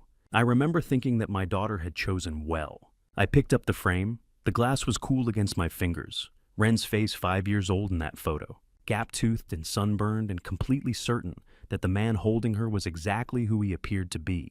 She didn't know yet that the arms around her belonged to someone who had already been bought. That the laughter was real, but the man producing it was performing a role written by someone in Houston who had never met her and never would. A grid operator learns early that the hardest shutdowns aren't the emergency ones. Those are pure adrenaline, pure reflex muscle memory taking over before thought catches up. The hardest shutdowns are the planned ones, The ones where you stand at the panel with your hand on the switch and you know exactly what goes dark when you pull it. You know which neighborhoods lose power. You know which hospitals switch to backup generators. You know the cost down to the kilowatt, and you pull the switch anyway. Because the alternative is a cascade failure that takes down everything. I placed the photo face down on the mahogany, not in a drawer, not turned to the wall, face down glass against wood so that the image was still there, but I couldn't see it. I didn't put it away because I wanted to forget. I put it face down because I needed to stop seeing the version of him that never existed. The paper with one sentence sat beside the photo. Outside the window, Manhattan hummed the way it always hums, millions of people running on a grid that never shuts off, never asks permission, never grieves. I pressed my palm flat against the glass and felt the city's vibration through my skin, the low, constant frequency of a system that doesn't care about motive. It only cares about current. Tomorrow I would begin the process of removing my granddaughter's father from her life. And no court filing, no wire recording, no offshore account would ever make that feel like winning. Tomorrow came the way all decisive mornings come not with ceremony, but with a phone that rang before sunrise and a body that had already been awake for hours, sitting in a library where a photo lay face down and a single sentence waited to be burned. Sophia Ashford opened her laptop in a parking garage 3 blocks from Blackwood Energy's Houston headquarters at 7:15 a.m. on November 11th. The concrete pillars amplified every sound, car doors echoing engines reverberating the mechanical groan of the ventilation system, pushing exhaust-thick air through the structure. She had chosen the location because it had no security cameras on the 3rd level, and because her car's tinted windows turned the back seat into the only private room she had left. Tatiana had flown in from New York that morning. She sat in the passenger seat smelling like airport coffee and sleeplessness, her coat still on her hands gripping her own knees. They had never met before. They had never spoken before, the encrypted email that connected them through Celeste's relay. And now, they sat side by side in a stranger's car. 2 women who had discovered independently that the same man had scheduled their disposal. Sophia turned the laptop screen toward Tatiana and opened the archive. 2,800 emails, 18 months of collection, every message sorted by date, tagged by operation. Cross-reference to the shell companies and wire transfers that made Desmond's machinery run. Email 1247, Sophia said. March 15th, subject line, Phase 2, Voss engagement timeline. She scrolled to it and let Tatiana read. He scheduled when you were supposed to sleep with Garrison. He put it in a project plan with milestones and deliverables. Tatiana read the email. She read the next one. She read a 3rd and stopped. I thought I was the only one he was planning to throw away, she said. You're not. Sophia's voice was steady, the steadiness of a woman who had processed her own rage months ago, and now operated on something colder. I found 7 emails where he discusses containment personnel. That's his word for people he's finished using. Your name is on the list. So is mine. Tatiana and Sophia sat in the back of that car in a Houston parking garage, 2 women who had never met before that morning, both instrumentalized by the same man. Both cataloged for erasure on the same spreadsheet, reading emails that proved their entire value to Desmond Blackwood was measured in how quietly they could be made to disappear. The laptop screen glowed between them like a window into machinery that had been running for years with their bodies as fuel. Tatiana closed the laptop. Give everything to Conrad Whitfield, she said. All of it. By the next evening, November 12th, everything was in one room. Prescott's apartment on the Upper West Side had been transformed. His dining table, mahogany 8 seats. Normally bare except for a stack of legal journals, was covered edge to edge with evidence folders. Printed emails fanned out in chronological sections. The offshore account trace sat in a blue binder. The bribe package occupied its own folder, flagged with red tabs.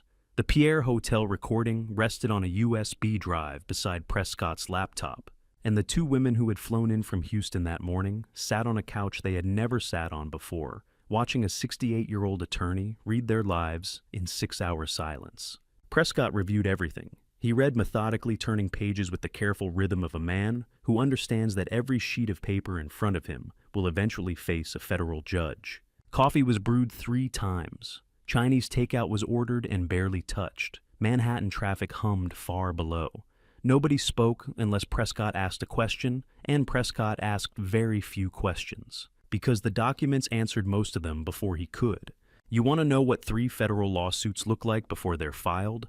They looked like an old man's dining table buried in folders. Two women from Houston sitting on a couch watching a lawyer read in silence cold containers of lo mein on the kitchen counter, and a clock on the wall ticking past 11 p.m., while everyone in the room waits for one word. At 11:47 p.m., Prescott closed the last folder. He set it down on the table with the careful precision of a man placing the final stone in a wall. He looked at me over the top of his glasses. SEC whistleblower filing for the stolen intelligence operation, he said. Civil RICO for the offshore scheme, and a separate Texas Railroad Commission complaint for the falsified technical report. He paused. 3 fronts. My hand was flat on the table.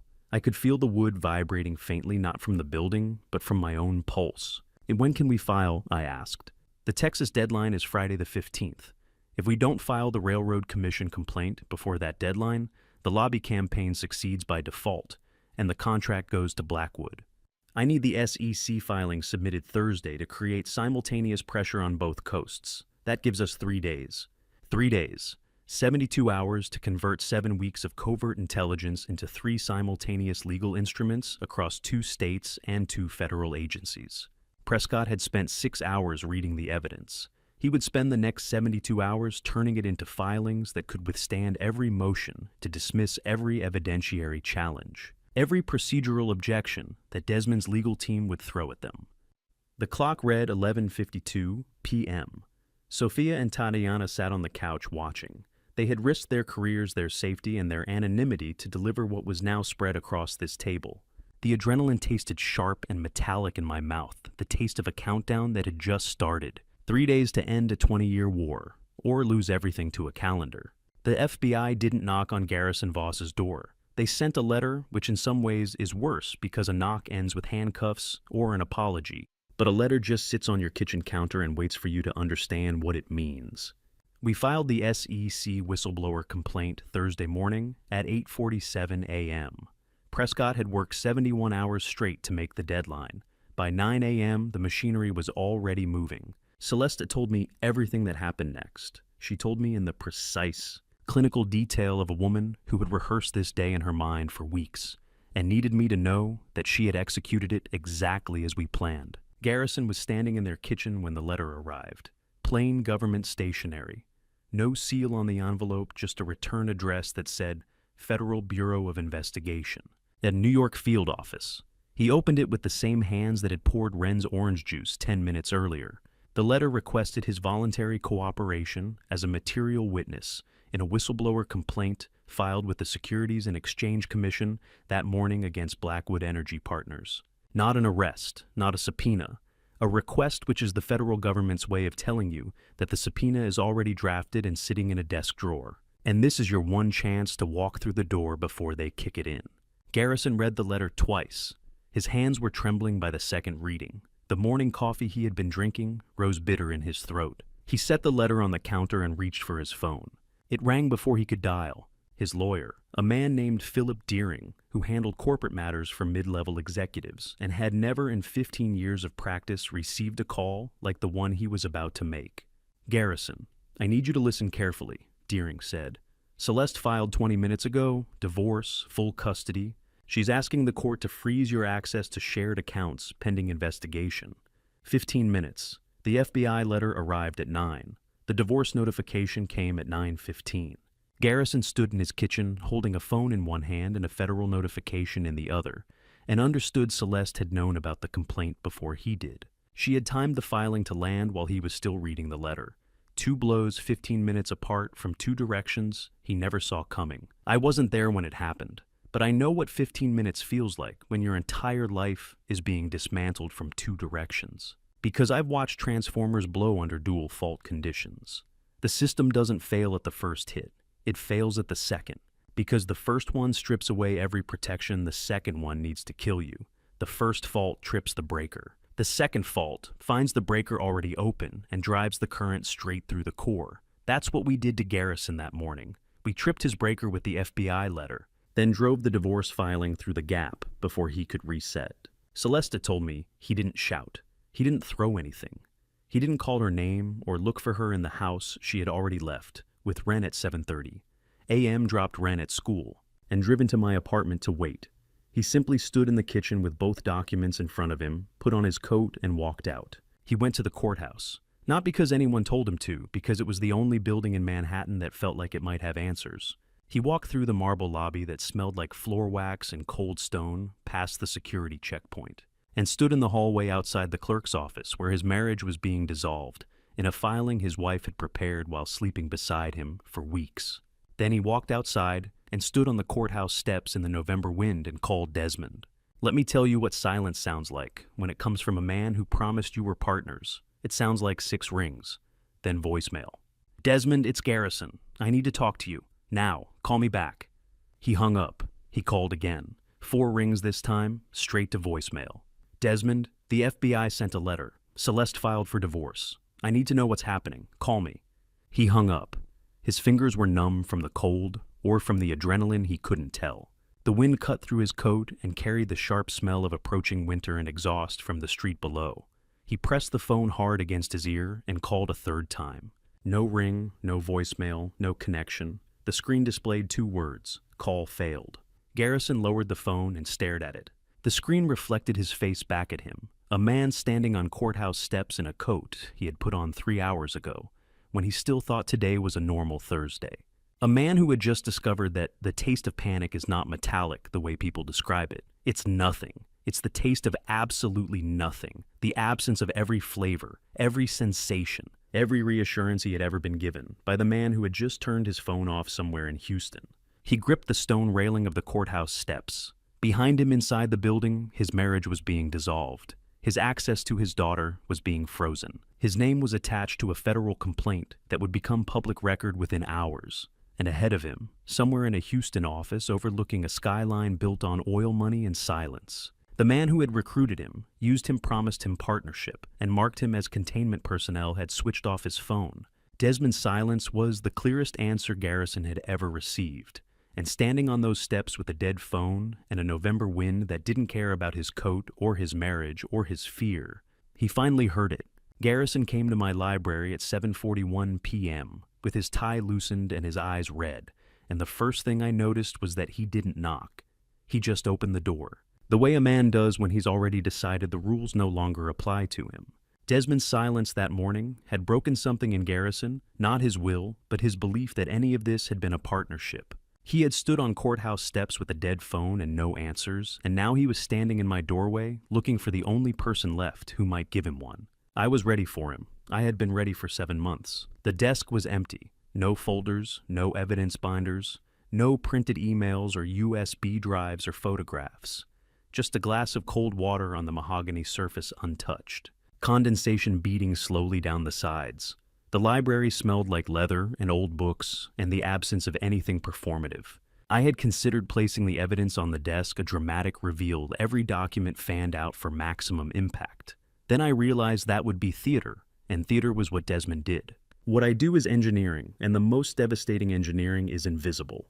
You have to listen to my explanation, Garrison said from the doorway. His voice had the raw quality of a man who had been talking to lawyers all day. You owe me that. I'm your daughter's husband. Sit down, I said. He sat. 30 seconds passed. I counted them on the library clock, the same clock that had ticked through every late night I had spent in this room, assembling the architecture of this moment.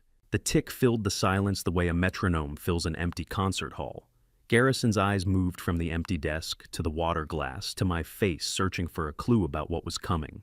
His confusion was genuine. He didn't understand why there was nothing on the desk. He had expected evidence. He had expected accusations. He had prepared defenses. I gave him none of those things. I gave him a timeline. April, I said. I identified Desmond's involvement in April. The offshore account, I traced it through 3 shell layers by June. Tatiana, I've known about her since August. I watched his face change 4 times in 30 seconds. First confusion, he still didn't understand why the desk was empty. Then recognition. He understood I wasn't asking questions because I already had every answer. Then fear. And finally, the one I had been waiting 7 months to see. The look of a man who realizes he was never the hunter. He was the instrument, the tool, the circuit through which someone else's current flowed. His hands gripped the armrests of the chair. His breathing changed shorter, shallower, the respiration of a system losing pressure. That's not possible, he said. You couldn't have known since April. I was careful. The downloads were Project Decoy, I said. He stopped. March. I built it in March. 847 files loaded onto a partitioned server with monitoring software embedded in every document. Every time you accessed a file, I knew which one. Every time you copied it, I logged the transfer. Every time Houston opened it, Ethan tracked the IP address. I let that settle the way. You let voltage stabilize after a surge, not rushing, not explaining, just allowing the system to process the new load. Not a single byte you sent to Houston is real, Garrison. You've been stealing from an empty vault for 7 months. In 35 years of building power grids, I've learned that the most dangerous systems aren't the ones that fail loudly. They're the ones that run perfectly for months while every reading on the dashboard is a fabrication. And the operator doesn't know the difference until someone walks into the control room and shows him that the gauges were never connected to anything real. Garrison had been reading gauges for 7 months. Every number was mine. He sat motionless. His tie hung loose against his chest. His eyes were fixed on the empty desk, as if the absence of evidence was worse than any document I could have shown him, because it meant I didn't need evidence. I had never needed it. The evidence was theater. The reality was that I had known everything from the beginning. And I had let him continue because his continued theft was the mechanism that drew Desmond deeper into a trap built on data that didn't exist. The clock ticked. The water glass sweated. Manhattan glowed through the window behind me, the same skyline I had watched the night I placed the photo face down. The same grid humming at 62 hertz beneath everything. Your lawyer will hear from mine tomorrow, I said. 6 words. No rage, no raised voice. No satisfaction because there was none to feel. This was not victory. This was amputation. Garrison stood up at 8:17 p.m. He didn't argue. He didn't beg. He walked to the door, stopped with his hand pressing against the frame, and said one thing I didn't expect. She already knows, doesn't she? Celeste already knows everything. I didn't answer. He nodded once the nod of a man confirming what silence had already told him, and left. His footsteps descended the stairs with the slow, measured cadence of someone who understands that rushing won't change what's waiting at the bottom. The front door opened. Cold November air drifted up the stairwell, carrying the faint trace of his cologne. The door closed. I sat alone in the library with an empty desk and a glass of water I never drank. The chair across from me still held the impression of where he had been sitting. The clock ticked past 8:20. The city hummed. I was only partially finished. Garrison was broken, but Desmond Blackwood was still standing. And in the morning, the final filing would land on his desk in Houston, and 20 years of unfinished business would reach its conclusion. The RICO filing left Prescott's office at 6 a.m. Eastern. By 6:12 a.m. Houston time, Desmond Blackwood's personal phone was ringing, and the fortress he had spent 20 years building began to come apart from the inside. Desmond Blackwood was 66 years old, CEO of Blackwood Energy Partners, a man who controlled drilling rights across 3 states and maintained a lobbying operation that had killed contracts worth billions. He had been my rival for 2 decades, and in all that time, I had never once seen him lose control. I had imagined it. I had planned for it, but I wasn't there to witness it. Prescott's Houston co-counsel provided the details later, and Sophia confirmed them. The first call came from his Washington attorney. The Department of Justice had initiated a formal investigation into Blackwood Energy Partners' corporate espionage evidence tampering and conspiracy to defraud a federal contractor. The second call came 90 seconds later from the SEC referencing the whistleblower complaint filed in New York the previous morning. The third call, the one that broke him, came from his own security chief. Sir Sophia Ashford accessed the building at 4 a.m. She met with 2 FBI agents in the parking garage. She had a box. She's gone. Sophia had entered Blackwood Energy's Houston headquarters. In the pre-dawn humidity, walked past the security desk she had passed every morning for 3 years, descended to the parking garage, and handed 2 federal agents a cardboard box containing the physical copies of every email she had archived. Then she drove away and never came back. By the time Desmond read the first notification, the woman who had organized his calendar, typed his correspondence, and filed his travel expenses had already delivered the instruments of his destruction to the people who would use them. Desmond swept his desk clean, papers scattered. A crystal paperweight hit the floor and cracked against the marble. His untouched breakfast sat cooling on the credenza eggs and toast, ordered from the executive kitchen at 5:45 a.m. before the world was still the shape he recognized. He picked up the phone with a hand that was shaking and called the lawyer he had retained for 20 years. "I need you here right now. Not tomorrow, not this afternoon, right now." You want to know what 2 decades of hatred look like when they finally collapse. They look like a 66-year-old man in a Houston corner office at 6:30 in the morning. Standing over a desk, he just swept bare surrounded by cracked crystal and scattered papers, calling an attorney he has paid millions to retain, and hearing for the first time the sound of his own voice shaking. I had imagined this moment 1,000 times. In none of those imaginings did it feel the way it actually felt, which was not triumphant, not satisfying, but heavy. The way a structure feels when the last load-bearing wall has been removed, and the building is still standing for a few more seconds, only because gravity hasn't finished the math. At 1:15 p.m. Central Time, the Texas Railroad Commission suspended Blackwood Energy's competing bid for the smart grid contract, citing the pending federal investigation as grounds for disqualification. The suspension was automatic, triggered by the RICO filing, processed by a bureaucracy that didn't care about 20-year rivalries or stolen data or fabricated technical reports. It was just a form, a checkbox, a system doing what systems do when the inputs change. At 2:37 p.m. Eastern, I sat at my desk on the 47th floor and looked at an electronic signature screen displaying the contract I had been fighting for since before my daughter was old enough to understand what her father built for a living. The clean air system hummed at its steady frequency. Manhattan spread out behind me through the glass. Ethan stood 3 feet to my right, hands clasped behind his back. A grid operator signs a contract, the same way he closes a circuit. Steady hand, clear head, full awareness of what flows through the system the moment the connection is made.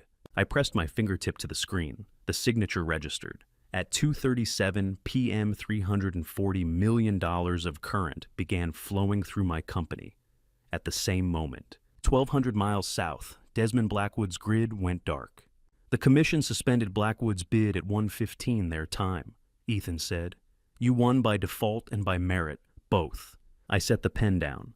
Ethan extended his hand the first time in 21 years of working together. His grip was dry and steady. The handshake of a man who understood the weight of the moment without needing to narrate it. I shook his hand and felt nothing that resembled celebration. I felt the way a surgeon feels when the 12-hour operation ends and the patient's vitals stabilize relief, that it worked exhaustion from the hours it took, and the knowledge that recovery would be longer than anyone wanted to admit. I drank water, not champagne, not whiskey, just water flat and cold from the same glass I kept on my desk every day. It tasted like nothing. Victory tasted like nothing. In Houston, Desmond sat across from his lawyer in a building that still bore his name, surrounded by people who charge by the hour and loyalty that charge by the crisis, learning that every weapon he had constructed against me over 20 years had been turned around and fired from inside his own walls. 2 women he had treated as disposable had dismantled him. A man he had tried to bribe had recorded him. A son-in-law he had weaponized had been stealing fabricated data for 7 months. And the contract that started our war, the same dollar figure. The same 2 men on opposite ends of the same rope now sat on my desk, with my signature on it. I pulled, he fell, and the rope between us after 20 years finally went slack.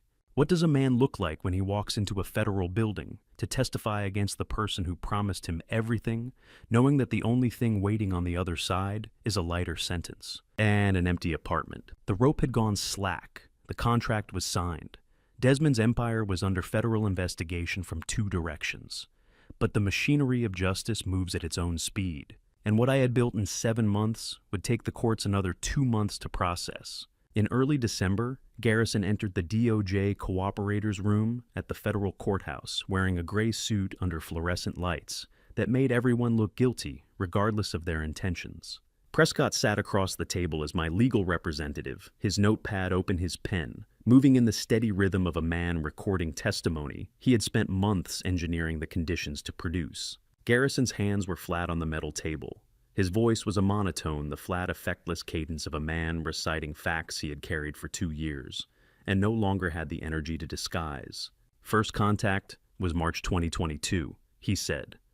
He approached me at an energy conference in Dallas. He said he wanted to collaborate, By June, he was asking for internal specifications. By September, I was being paid. The DOJ attorney asked about the offshore routing.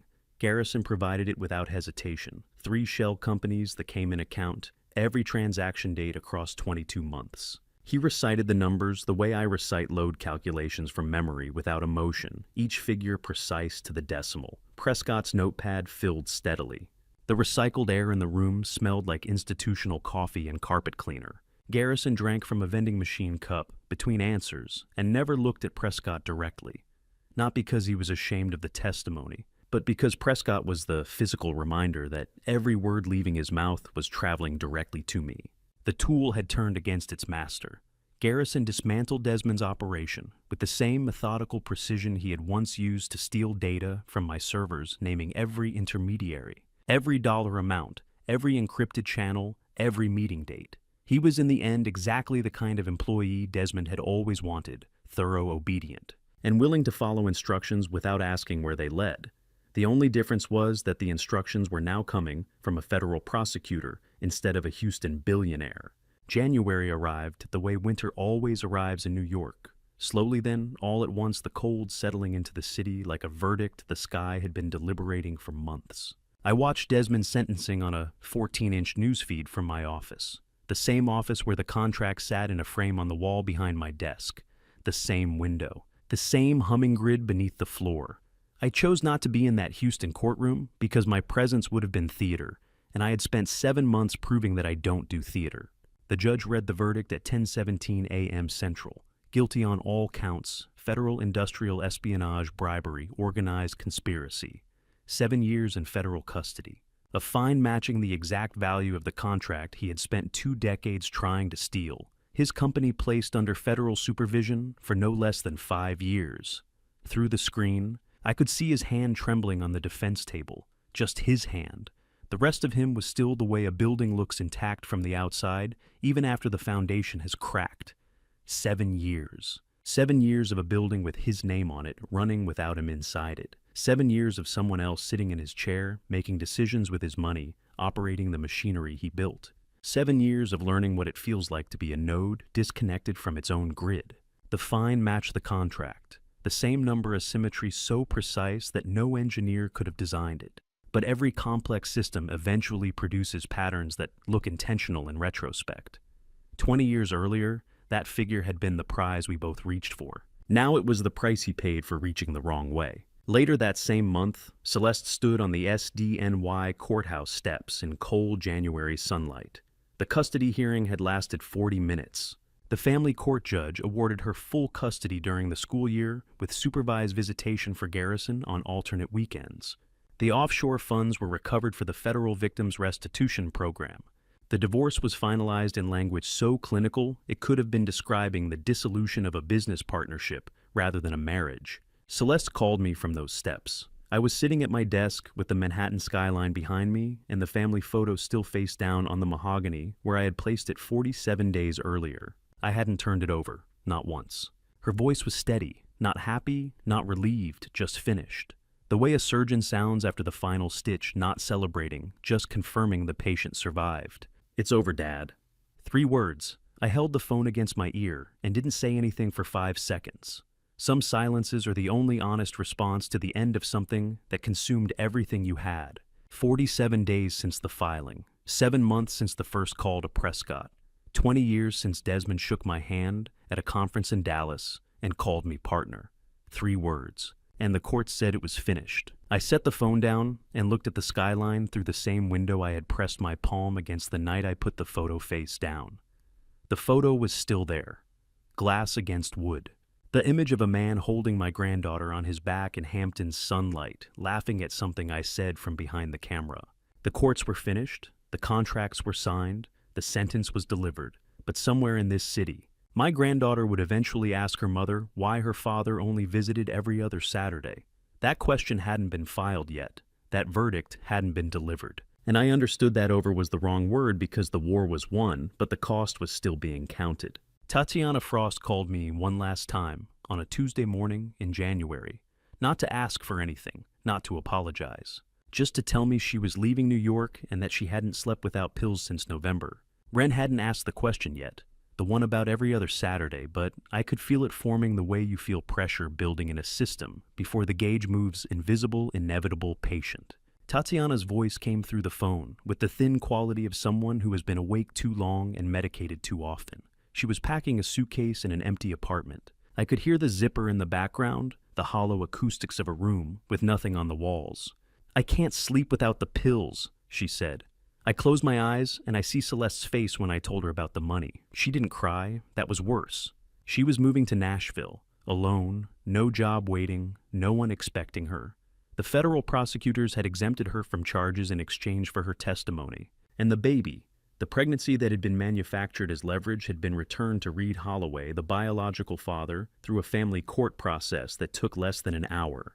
Tatiana's role in the story was over, and what remained was a 34-year-old woman with a prescription bottle on her nightstand and a suitcase half-packed for a city where nobody knew what she had done or what had been done to her.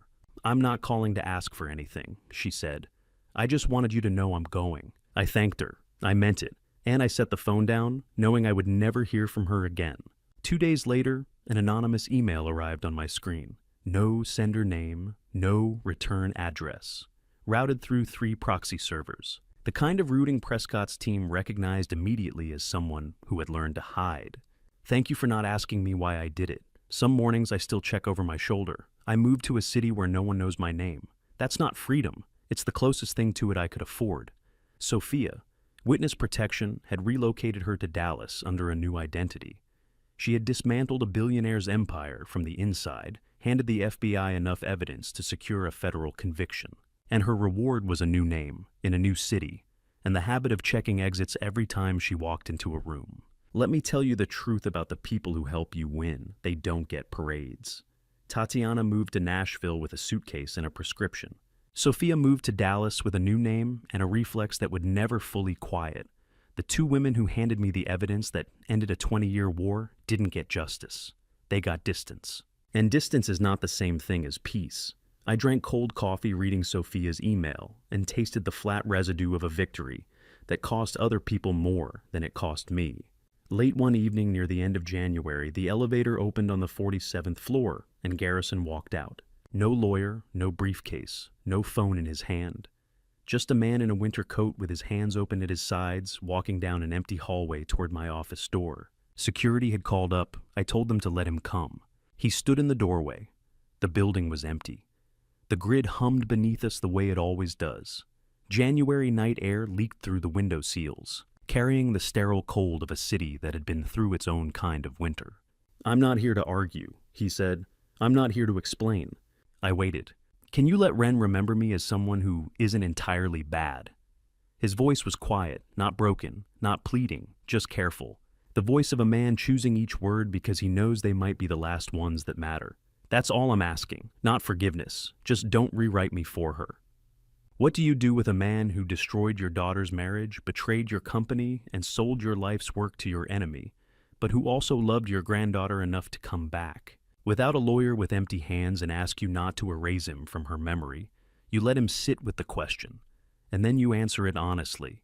"That depends on what she truly remembers about you," I said.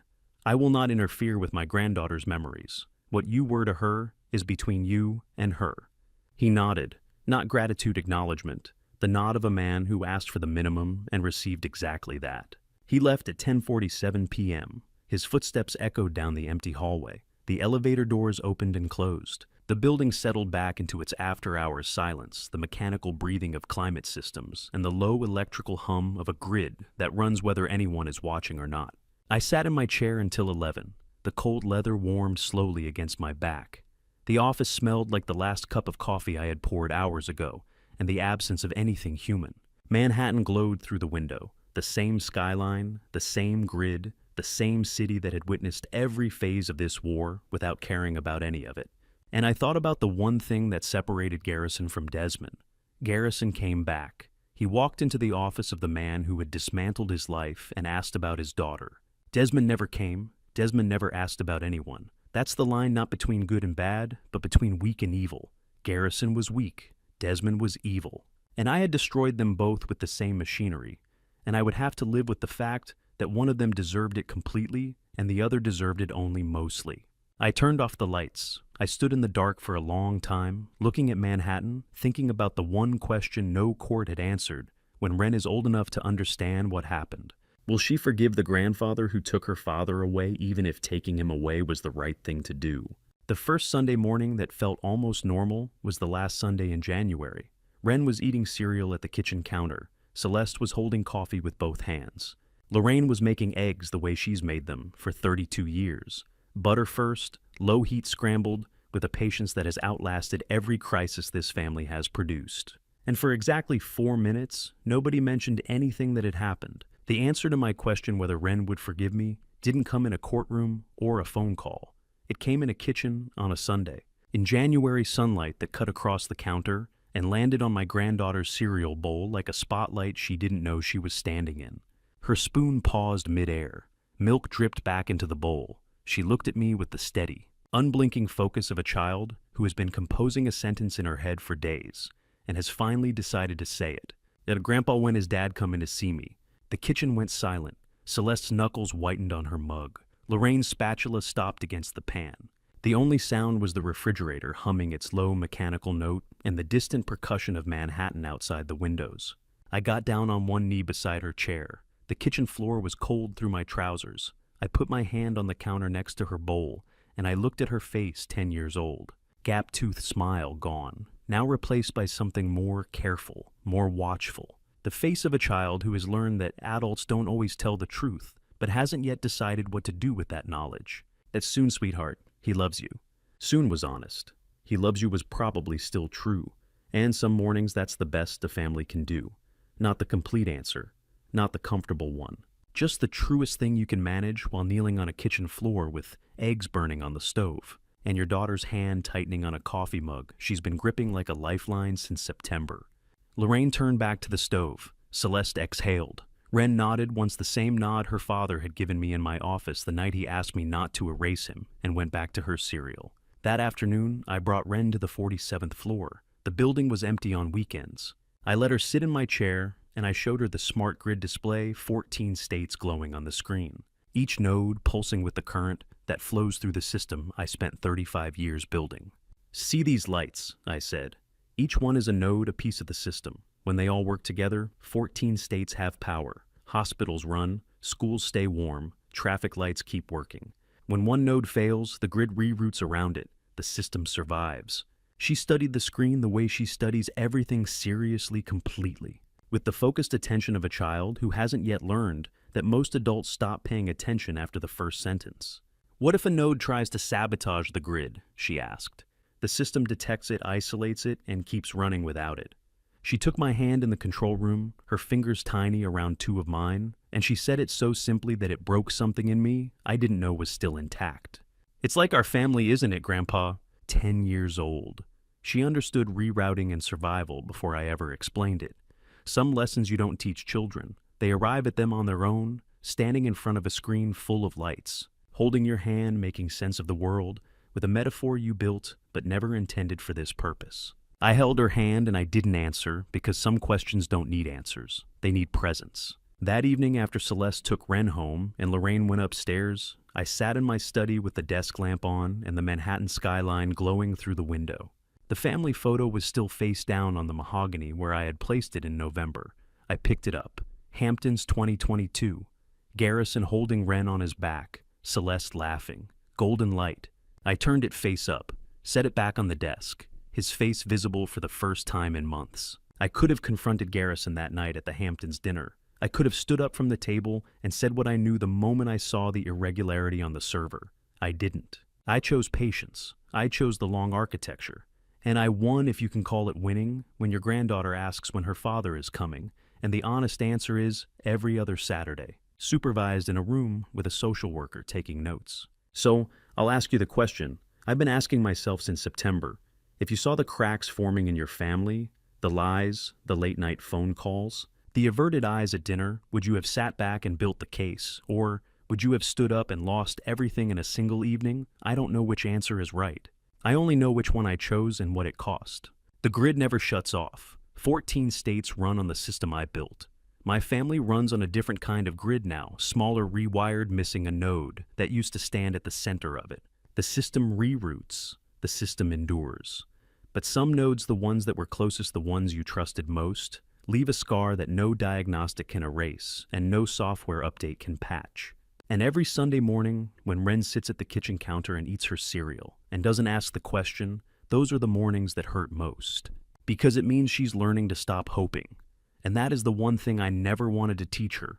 And to you listening to my story, remember this: patience is not the same as weakness. Silence is not the same as surrender. And the people who underestimate a quiet man are always the ones who never see what's coming. Don't make my mistake of waiting so long to trust the people around you. I spent months carrying everything alone: the evidence, the anger, the grief, because I thought protecting my family meant doing it all myself. It nearly broke me. If I could go back, I would have leaned on Celeste sooner. I would have trusted the people who were already fighting beside me, instead of shielding them from the cost. This family story taught me something I couldn't learn from 35 years of engineering. You can build the strongest grid in the world, but it means nothing if the people inside your own house are falling apart. Every family story has cracks. What matters is whether you repair them or let someone else exploit them. I believe God put me through this for a reason. Not to punish me, but to teach me that the real infrastructure isn't steel and copper and fiber optics. It's the people who stay when everything gets hard. And that's the family story worth telling. Not the one about revenge, but the one about what survives after the revenge is over. If this story made you think, if it made you ask yourself what you would have done, I'd love to hear your answer in the comments. Tell me, would you have sat back or stood up? And if you know someone who needs to hear this, share it with them. Subscribe to Revenge Dad so you never miss the next one. Thank you for staying until the very end. It means more than you know. Just a reminder, certain details in this story were fictionalized for narrative and emotional impact. The message behind it is what I hope stays with you: take care of your family. They're the only grid that truly matters.